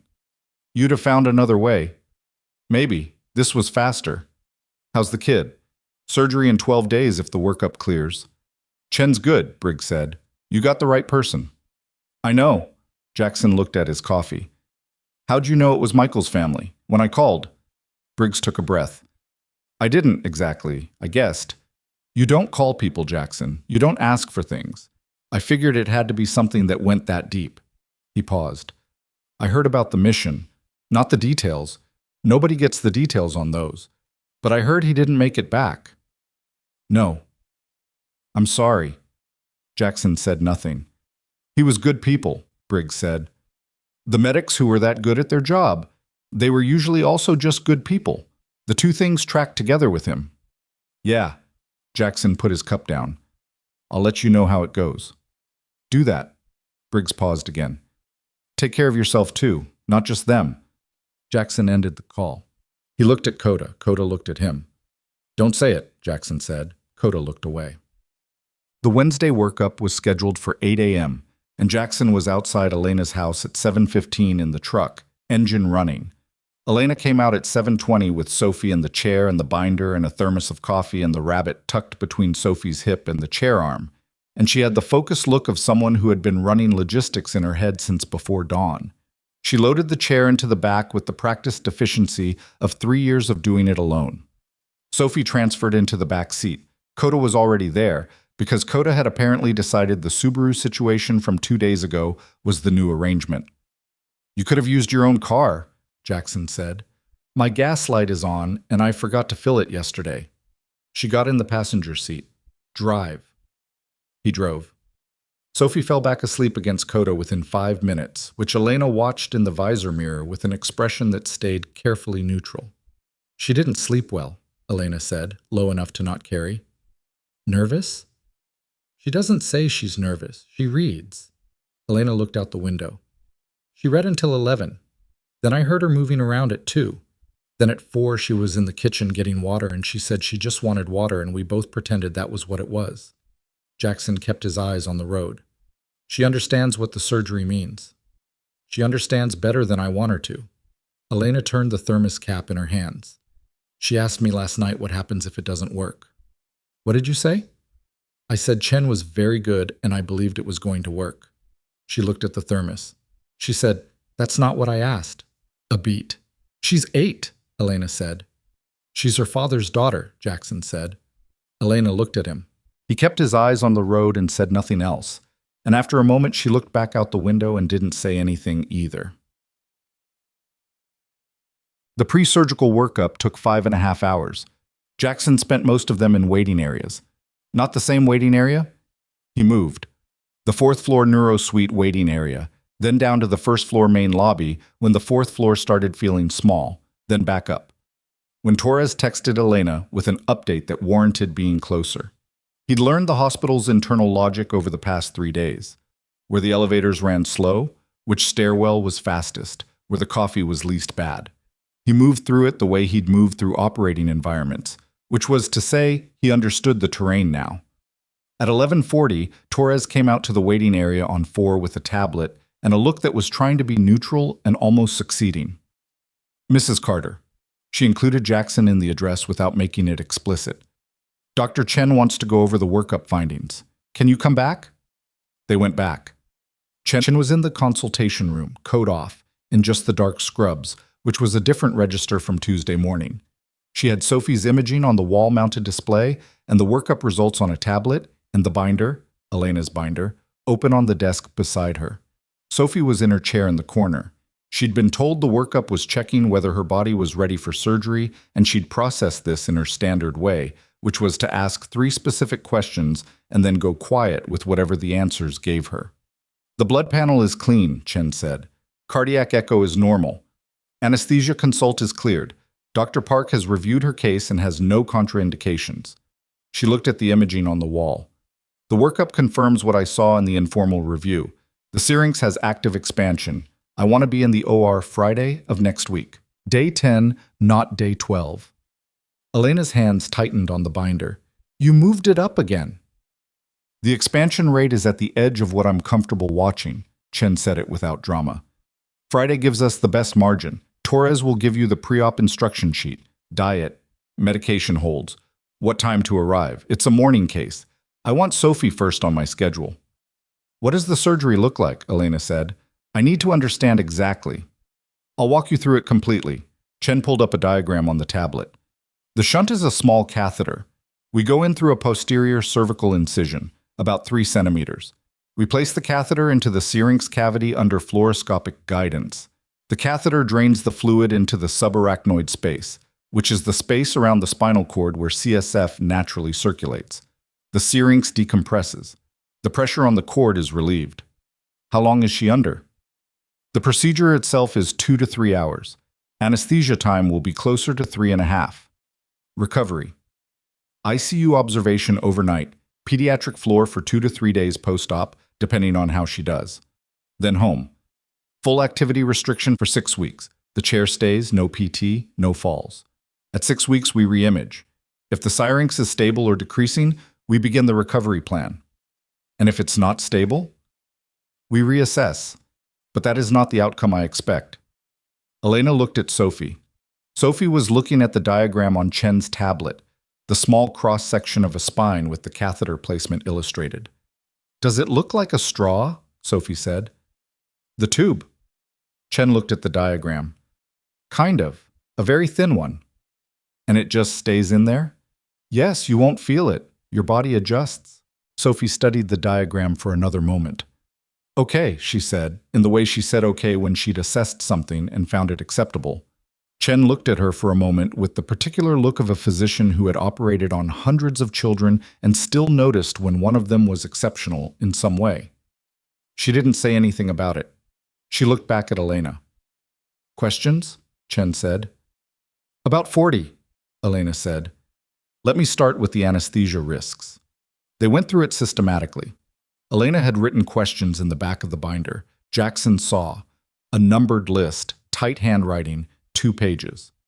Chen answered each one completely, and when an answer was uncertain, she said it was uncertain and explained why, which was the right thing to do and was not universally how physicians operated under this kind of pressure. Jackson sat to one side and listened and occasionally wrote something in his phone when a date or a number or an instruction needed recording. At 1:15, when the medical questions were exhausted, Elena looked at her list and then looked up and said, I need to know what happens if I can't get the time off work. Chen looked at her.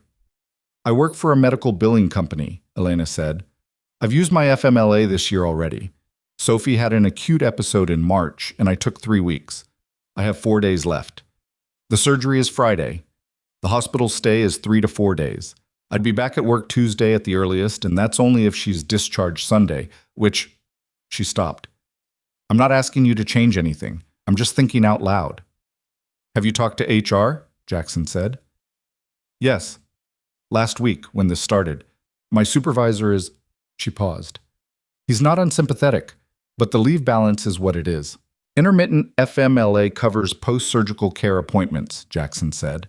If Chen's office certifies the ongoing care need, you don't have to burn continuous leave for every follow-up. You'd need to talk to HR about whether your company's policy allows the intermittent designation retroactively. Elena looked at him. And the Colorado Family Care Act runs parallel to federal FMLA, not in series, he said. Depending on your company's size, you may have additional state leave that doesn't count against your federal balance. Silence. How do you know that? Elena said. I looked it up. He looked at Chen. Can Torres generate the certification paperwork today? The ongoing care need documentation? Chen looked at Torres, who was standing near the door with the tablet. Torres was writing something. I can have it ready by 3, Torres said. I'll walk it into your HR department myself if that's easier, Jackson said to Elena. Elena stared at him. My HR department is in Denver. I know where Denver is. She kept staring at him. You would drive to Denver to hand-deliver FMLA paperwork to my HR department, if that's the fastest way to get it processed. Chen, who had been watching this exchange with the expression of someone watching a thing they didn't quite have a category for, turned back to her tablet and made a note. Torres had stopped writing and was just looking at Jackson. "Torres," Chen said, without looking up. "Paperwork by 3. "Yes, Dr. Chen." He drove to Denver. Not because it was necessary. In the end, Elena called her HR manager, who turned out to be a person rather than a system when reached directly, and who agreed to accept the documentation by email and process it same day. The paperwork came through at 3:18. The HR manager confirmed in writing at 4:40 that Elena had 12 additional days under the State Act, and that intermittent designation was approved effective immediately. Jackson was in the truck in Ravenwood's parking garage when that email came through to Elena's phone. He read it over her shoulder. She'd walked out to meet him. And she read it twice, and then put the phone in her pocket and stood in the parking garage with her hands at her sides. "You went to the hardware store," she said, "and you fixed the bathroom, and you talked to the insurance company, and you pushed the neurology consult, and now the leave." "The leave was a phone call. You drove to Denver. I turned around when the email worked." She looked at him. "Why do you keep doing that? Minimizing it." "I'm not minimizing. I'm being accurate." "You're being—" She stopped. "You're doing what people do when they don't want to be seen doing something. Like if you make it smaller, it doesn't count as much, and then you don't have to deal with what it means." Jackson said nothing. "My husband did that," Elena said.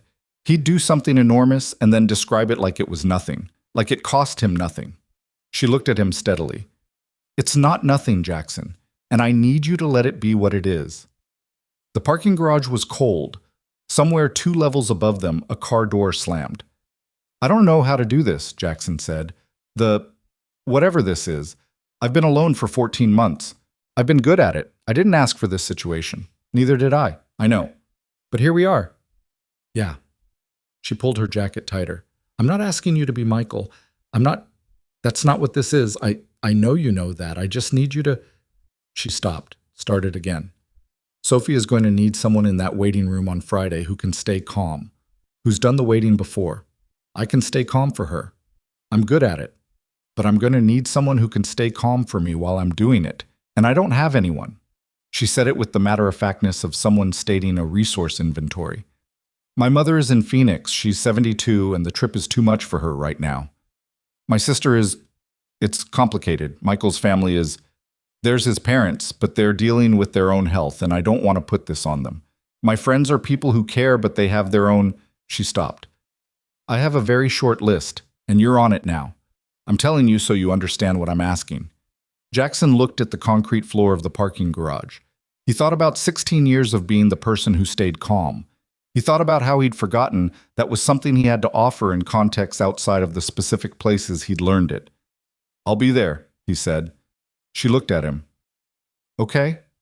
She went back inside. He sat in the truck for a while and did not drive anywhere. What? The days between Wednesday and Friday moved in the strange double time of waiting. Fast when you were doing something, endless when you weren't. Jackson filled them the way he filled things that needed filling, with utility. He made a checklist of pre-op logistics and worked through it. He learned the layout of the pediatric surgical floor from the hospital's online floor plan.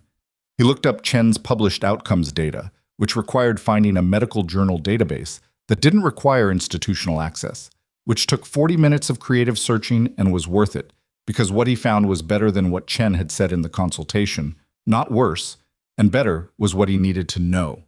He went to Elena's house on Thursday afternoon with a drill and moved the doorstop on Sophie's bedroom door, which had been positioned in a way that caught the wheelchair's footrest on every full swing.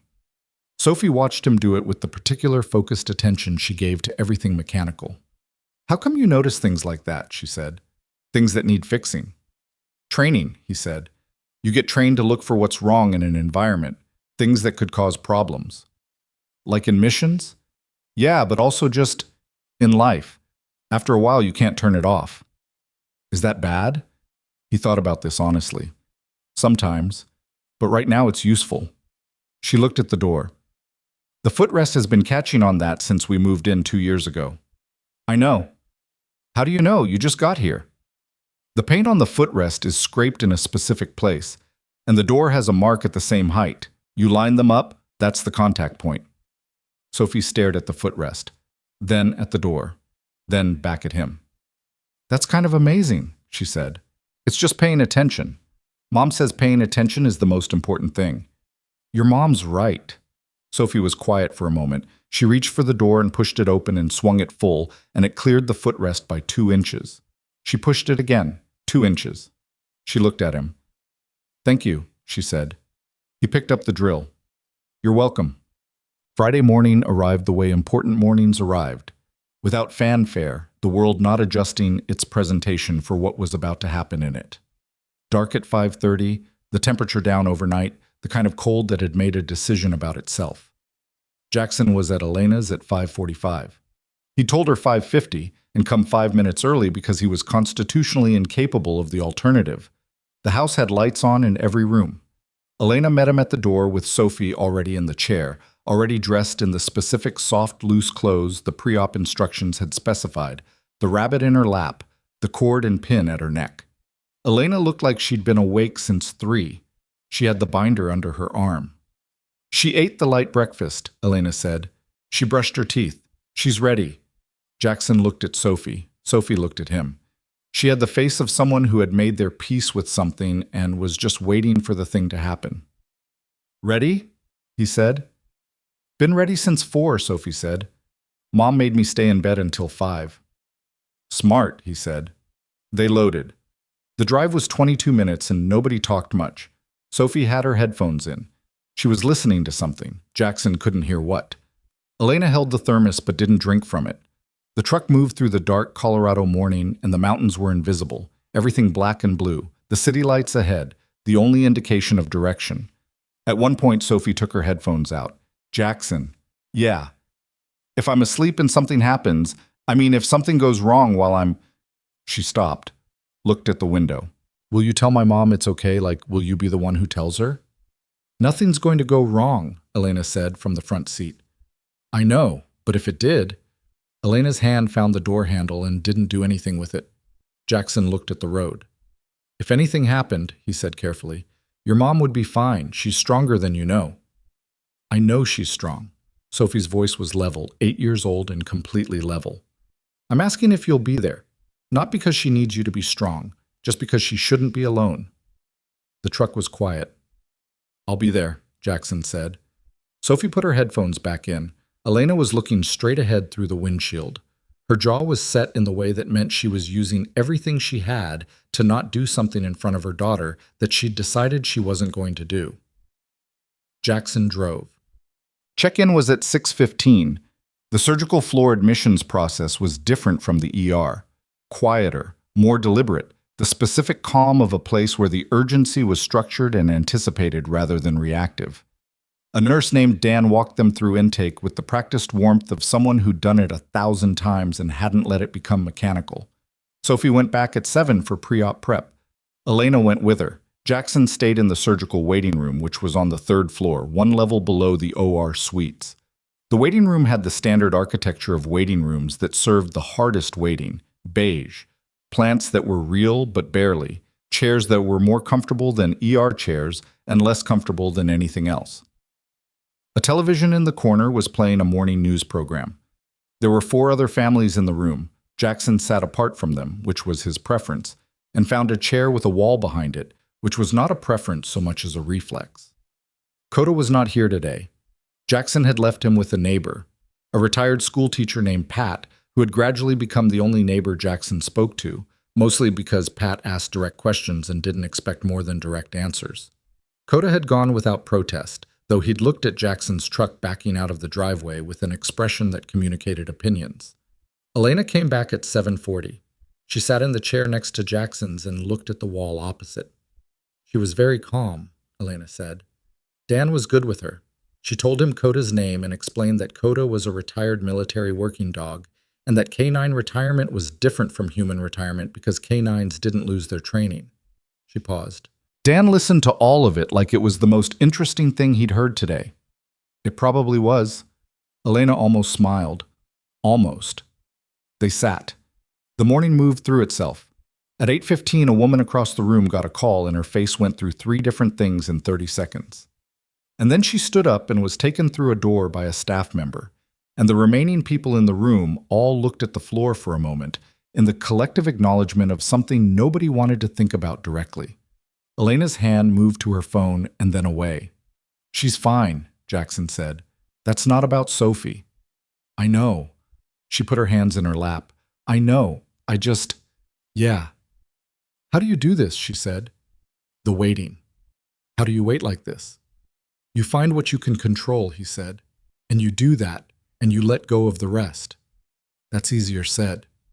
"Yeah, but the doing it part is the same as the saying it part. You just pick something concrete." He looked at the room. "The discharge paperwork will need to be submitted to the insurance company within 72 hours of the procedure to initiate the in-network claims processing. Torres should generate it automatically, but they sometimes don't. We can draft a follow-up email to send at noon in case it hasn't come by then." Elena looked at him.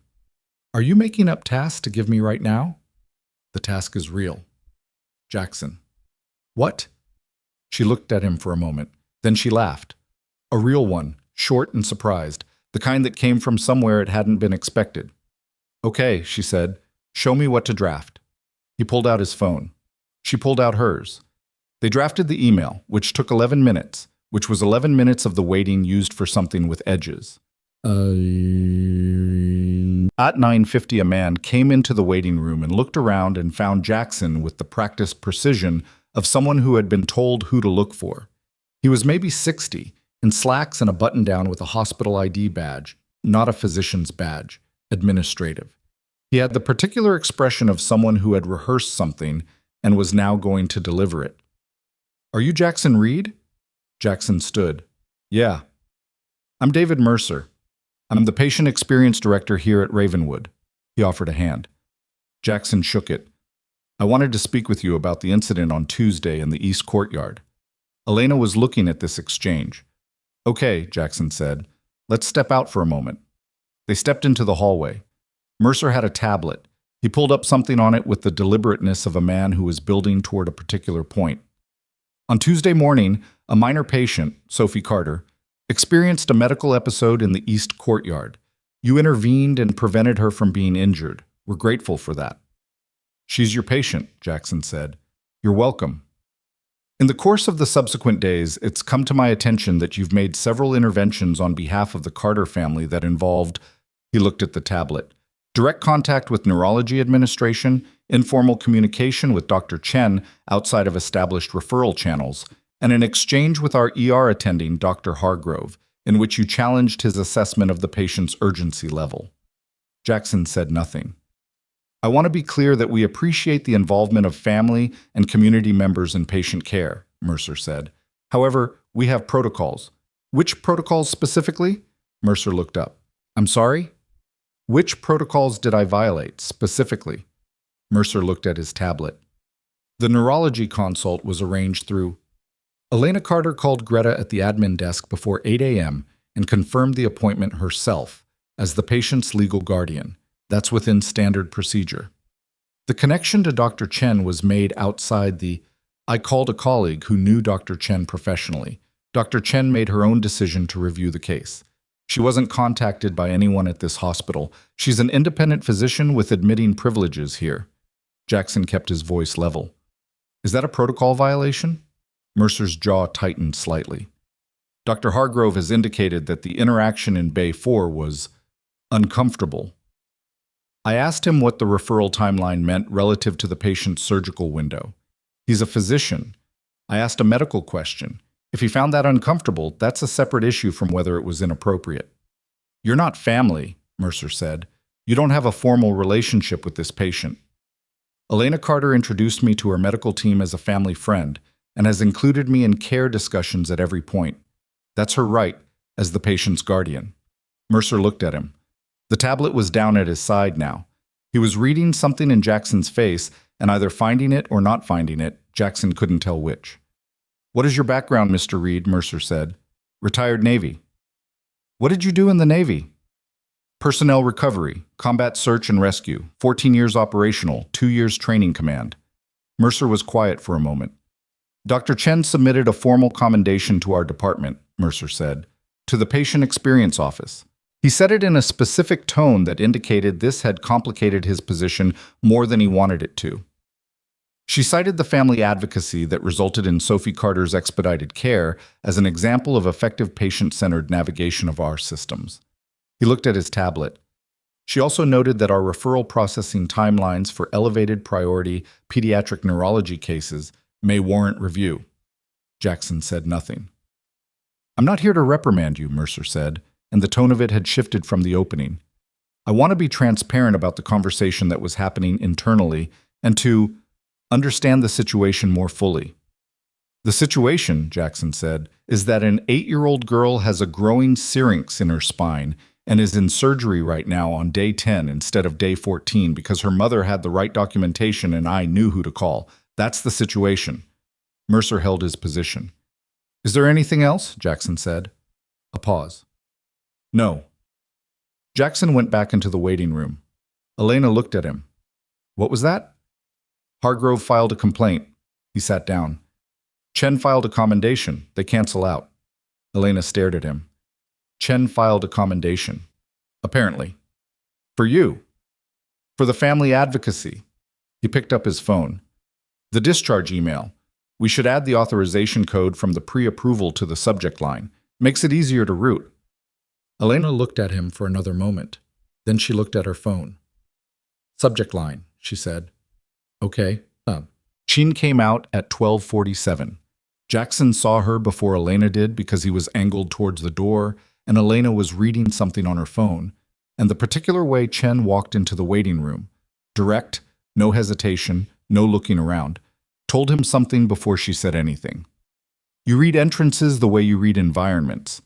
Chen's entrance said the thing she was walking toward was the thing she'd expected to walk toward, and the expectation was not a bad one. Elena stood when she saw her. Chen stopped in front of them.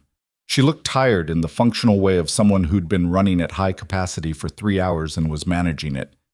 "She's out," Chen said. "She's in recovery. Everything went as planned."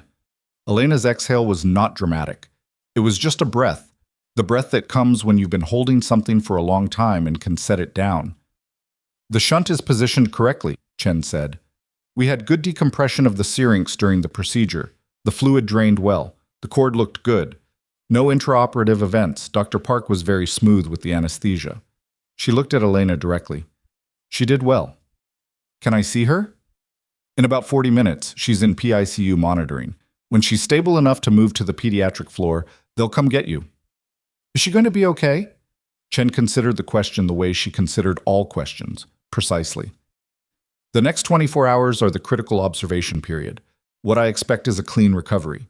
What I saw in that OR was a clean procedure. I'm cautiously optimistic, and I'm not someone who uses that phrase casually." Elena put her hand out. Chen shook it. "Thank you," Elena said. "She was a good patient," Chen said. "She was calm in pre-op. She asked the anesthesiologist how the gas worked." A slight shift in Chen's expression, something that wasn't quite a smile but was related to one. He told her, and she asked a follow-up question that apparently stumped him briefly. Elena made a sound that was almost a laugh. Chen looked at Jackson. "Mr. Reed." "Dr. Chen." "I heard you had a conversation with David Mercer this morning." "Yes." "I hope it was productive." "I think it was clarifying," he said. Chen held his gaze for a moment. "You should know that I reviewed Hargrove's notes from Tuesday. His assessment of Sophie's urgency was within standard parameters given what was available to him at the time. I don't fault his initial read." "I don't either," Jackson said. "The system is what it is." "The system is what it is," she agreed, "and sometimes it needs people who know how to move inside it." She picked up the tablet she'd been carrying. "I'll see Sophie this afternoon when she's settled on the floor." She looked at Elena once more. "She's going to do well." "I believe that." She walked out. Elena sat back down. She sat the way you sat when the thing you'd been carrying had been set down and your body was still surprised by the weight being gone. She put her hands on her knees and looked at the floor. Jackson sat beside her. The waiting room was the same waiting room it had been for the past 5.5 hours. The television was still on. The plants were still barely alive. The beige was still beige. She asked the anesthesiologist how the gas worked, Elena said. Sounds right. She's never met an expert she didn't immediately try to understand. Elena shook her head slightly. Michael was like that. He'd meet a surgeon, a pilot, a bomb technician, and he'd just immediately want to know how the thing worked, not to show off, just because he actually wanted to know. Jackson thought about a man in a corridor in a country that wasn't on official maps, pulling a medical kit and explaining in a completely calm voice exactly what he was doing and why, as if the thing that was happening wasn't what it was. Yeah, he said. Elena was quiet for a moment. Then she turned to look at him, and the look had something in it that wasn't what it had been at the start of the day. Something less guarded. Something that had been waiting for the last 5.5 hours and was now ready to say itself. You told me you didn't know what 6 months looked like, she said. I remember. Do you know what tomorrow looks like? He thought about it honestly. Sophie in a hospital bed asking the nurses how the monitoring equipment works. You with the binder, already on the insurance call. Me in the hallway, finding out what time the discharge process starts. Elena looked at him for a long moment. Yeah, she said. That sounds right. The nurse appeared at the door to the waiting area. Mrs. Carter? Sophie's asking for you. She's awake. Elena was on her feet immediately. She looked at Jackson. Come on. He stood. They went through the door together. Sophie was awake. Not fully. She was in the soft middle distance between anesthesia and full consciousness, her eyes at half-mast, the rabbit already in her arms, because Elena had put it there the second she walked in. The PICU room was small and lit low, and had the particular quiet of a place doing serious work at a reduced volume. Monitors running. IV line. The small shape of her under a thin blanket, the back of her neck with a dressing that disappeared under the collar of the hospital gown. She turned her head when they came in, slow. Her eyes found Elena first, then moved to Jackson. Hey, she said. Her voice was rough from the intubation. Hey, Bug. Elena sat on the edge of the bed and touched her face. Just her hand, palm against Sophie's cheek, and Sophie leaned into it slightly. Did it work? Sophie said. It worked, Elena said. Sophie processed this with her eyes closed for a moment. Then, is Coda outside? Coda's at home, Jackson said. He'll see you when you get there. Okay. She turned the rabbit over in her hands. I told the anesthesiologist that the gas worked by binding to GABA receptors. A pause. He said I was right. I heard, Jackson said. The corner of her mouth moved, not quite a smile. The muscles were still slow, but close enough. Elena looked at Jackson over Sophie's head. He looked back. There was nothing to say that the room hadn't already said. Well, she was discharged on Sunday afternoon, not because the hospital was rushing her out, because she was ahead of the recovery curve in the specific determined way of someone who had decided she was going to be ahead of it. By Saturday evening, she was eating full meals and asking Torres, who had stopped by on Chen's behalf, detailed questions about how the shunt drainage mechanism maintained pressure equilibrium. Torres had answered competently and then stood in the hallway afterward and told Jackson that in 12 years of medical training she had not been out-questioned by an 8-year-old post-surgical patient before. Chen came by Sunday morning, reviewed everything, and signed the discharge. 6 weeks, she told Sophie. Chair stays. No PT, no falling. I know, Sophie said. If the headaches change, if you get any tingling that's new, if anything feels different, you call the number Torres gave you, day or night. I know. Chen looked at her for a moment. You're going to be fine, Sophie. Sophie looked at her steadily. I know that too. Chen looked at Jackson on her way out. A brief look, the kind that carried something without needing to name it. He nodded. She left. 3 weeks later, on a Tuesday that was cold and clear, with the mountains out in full, Jackson drove them to the memorial site 40 minutes north of the city. It hadn't been planned. It had been Sophie's idea, asked over breakfast at Elena's kitchen table, where Jackson had been eating most of his breakfast for 2 weeks, because the recovery period required someone in the house, and Elena's list of available people remained short, and Jackson's list of things competing for his mornings remained empty. I want to go where Dad's name is, Sophie had said. Can we go this week? Elena had looked at Jackson. Jackson had looked at his coffee. Tuesday's clear, he'd said. The site was a veterans memorial in a state park, the kind that didn't announce itself from the road. You had to know it was there. A stone path through pine trees, a wide flat plaza, and the wall. Granite, dark gray, names in clean-cut letters. American flags at either end, wind-worn but present. It was cold enough that they were the only ones there. Jackson pushed Sophie's chair along the stone path. The wheels moved steadily on the flat surface. No catching, no fighting. Elena walked beside them with her hands in her jacket pockets and said nothing. They found the name. Sophie reached out and ran her fingers across the letters, the raised edges, the way you touch something you needed to be real. Carter. Michael J. Jackson stood behind the chair with his hands on the handles and looked at the name and didn't try to arrange his face into anything in particular. "Hi, Dad," Sophie said quietly. Just that. Not performed. Just said. The way you said something to someone who was somewhere you couldn't see. Elena put her hand on Sophie's shoulder. Jackson let go of the handles and stepped around the chair and crouched down in front of the wall. His knee protested the cold, the old injury doing its usual arithmetic. He put his hand flat against the granite. The stone was cold. The wind moved through the pine trees with the particular sound of wind in pines, which was not silence, but was close enough. "I kept the promise," he said. Low. Not to anyone in the plaza. "She's okay. She's going to be okay." He stayed there for a moment. Then he stood up. Sophie was looking at him. She had the cord in her hand, the pin resting in her palm. "Do you want to hold it?" she said. He looked at the pin. "That's yours." "I know. I'm asking if you want to hold it." He reached out and she put it in his hand. It was small and light and cold from the air, the anchor symbol precise and exact. He held it for a moment, and then he gave it back, and she put the cord back around her neck where it belonged. "Okay," she said, like something had been completed.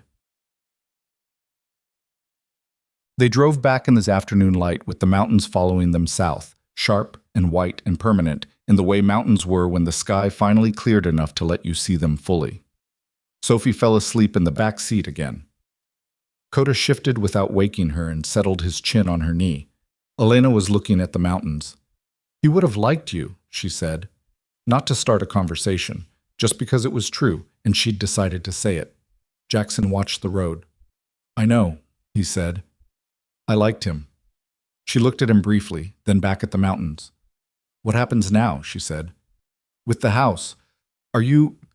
Do you need to renew your lease, or are you thinking about—" "My lease is month to month," he said.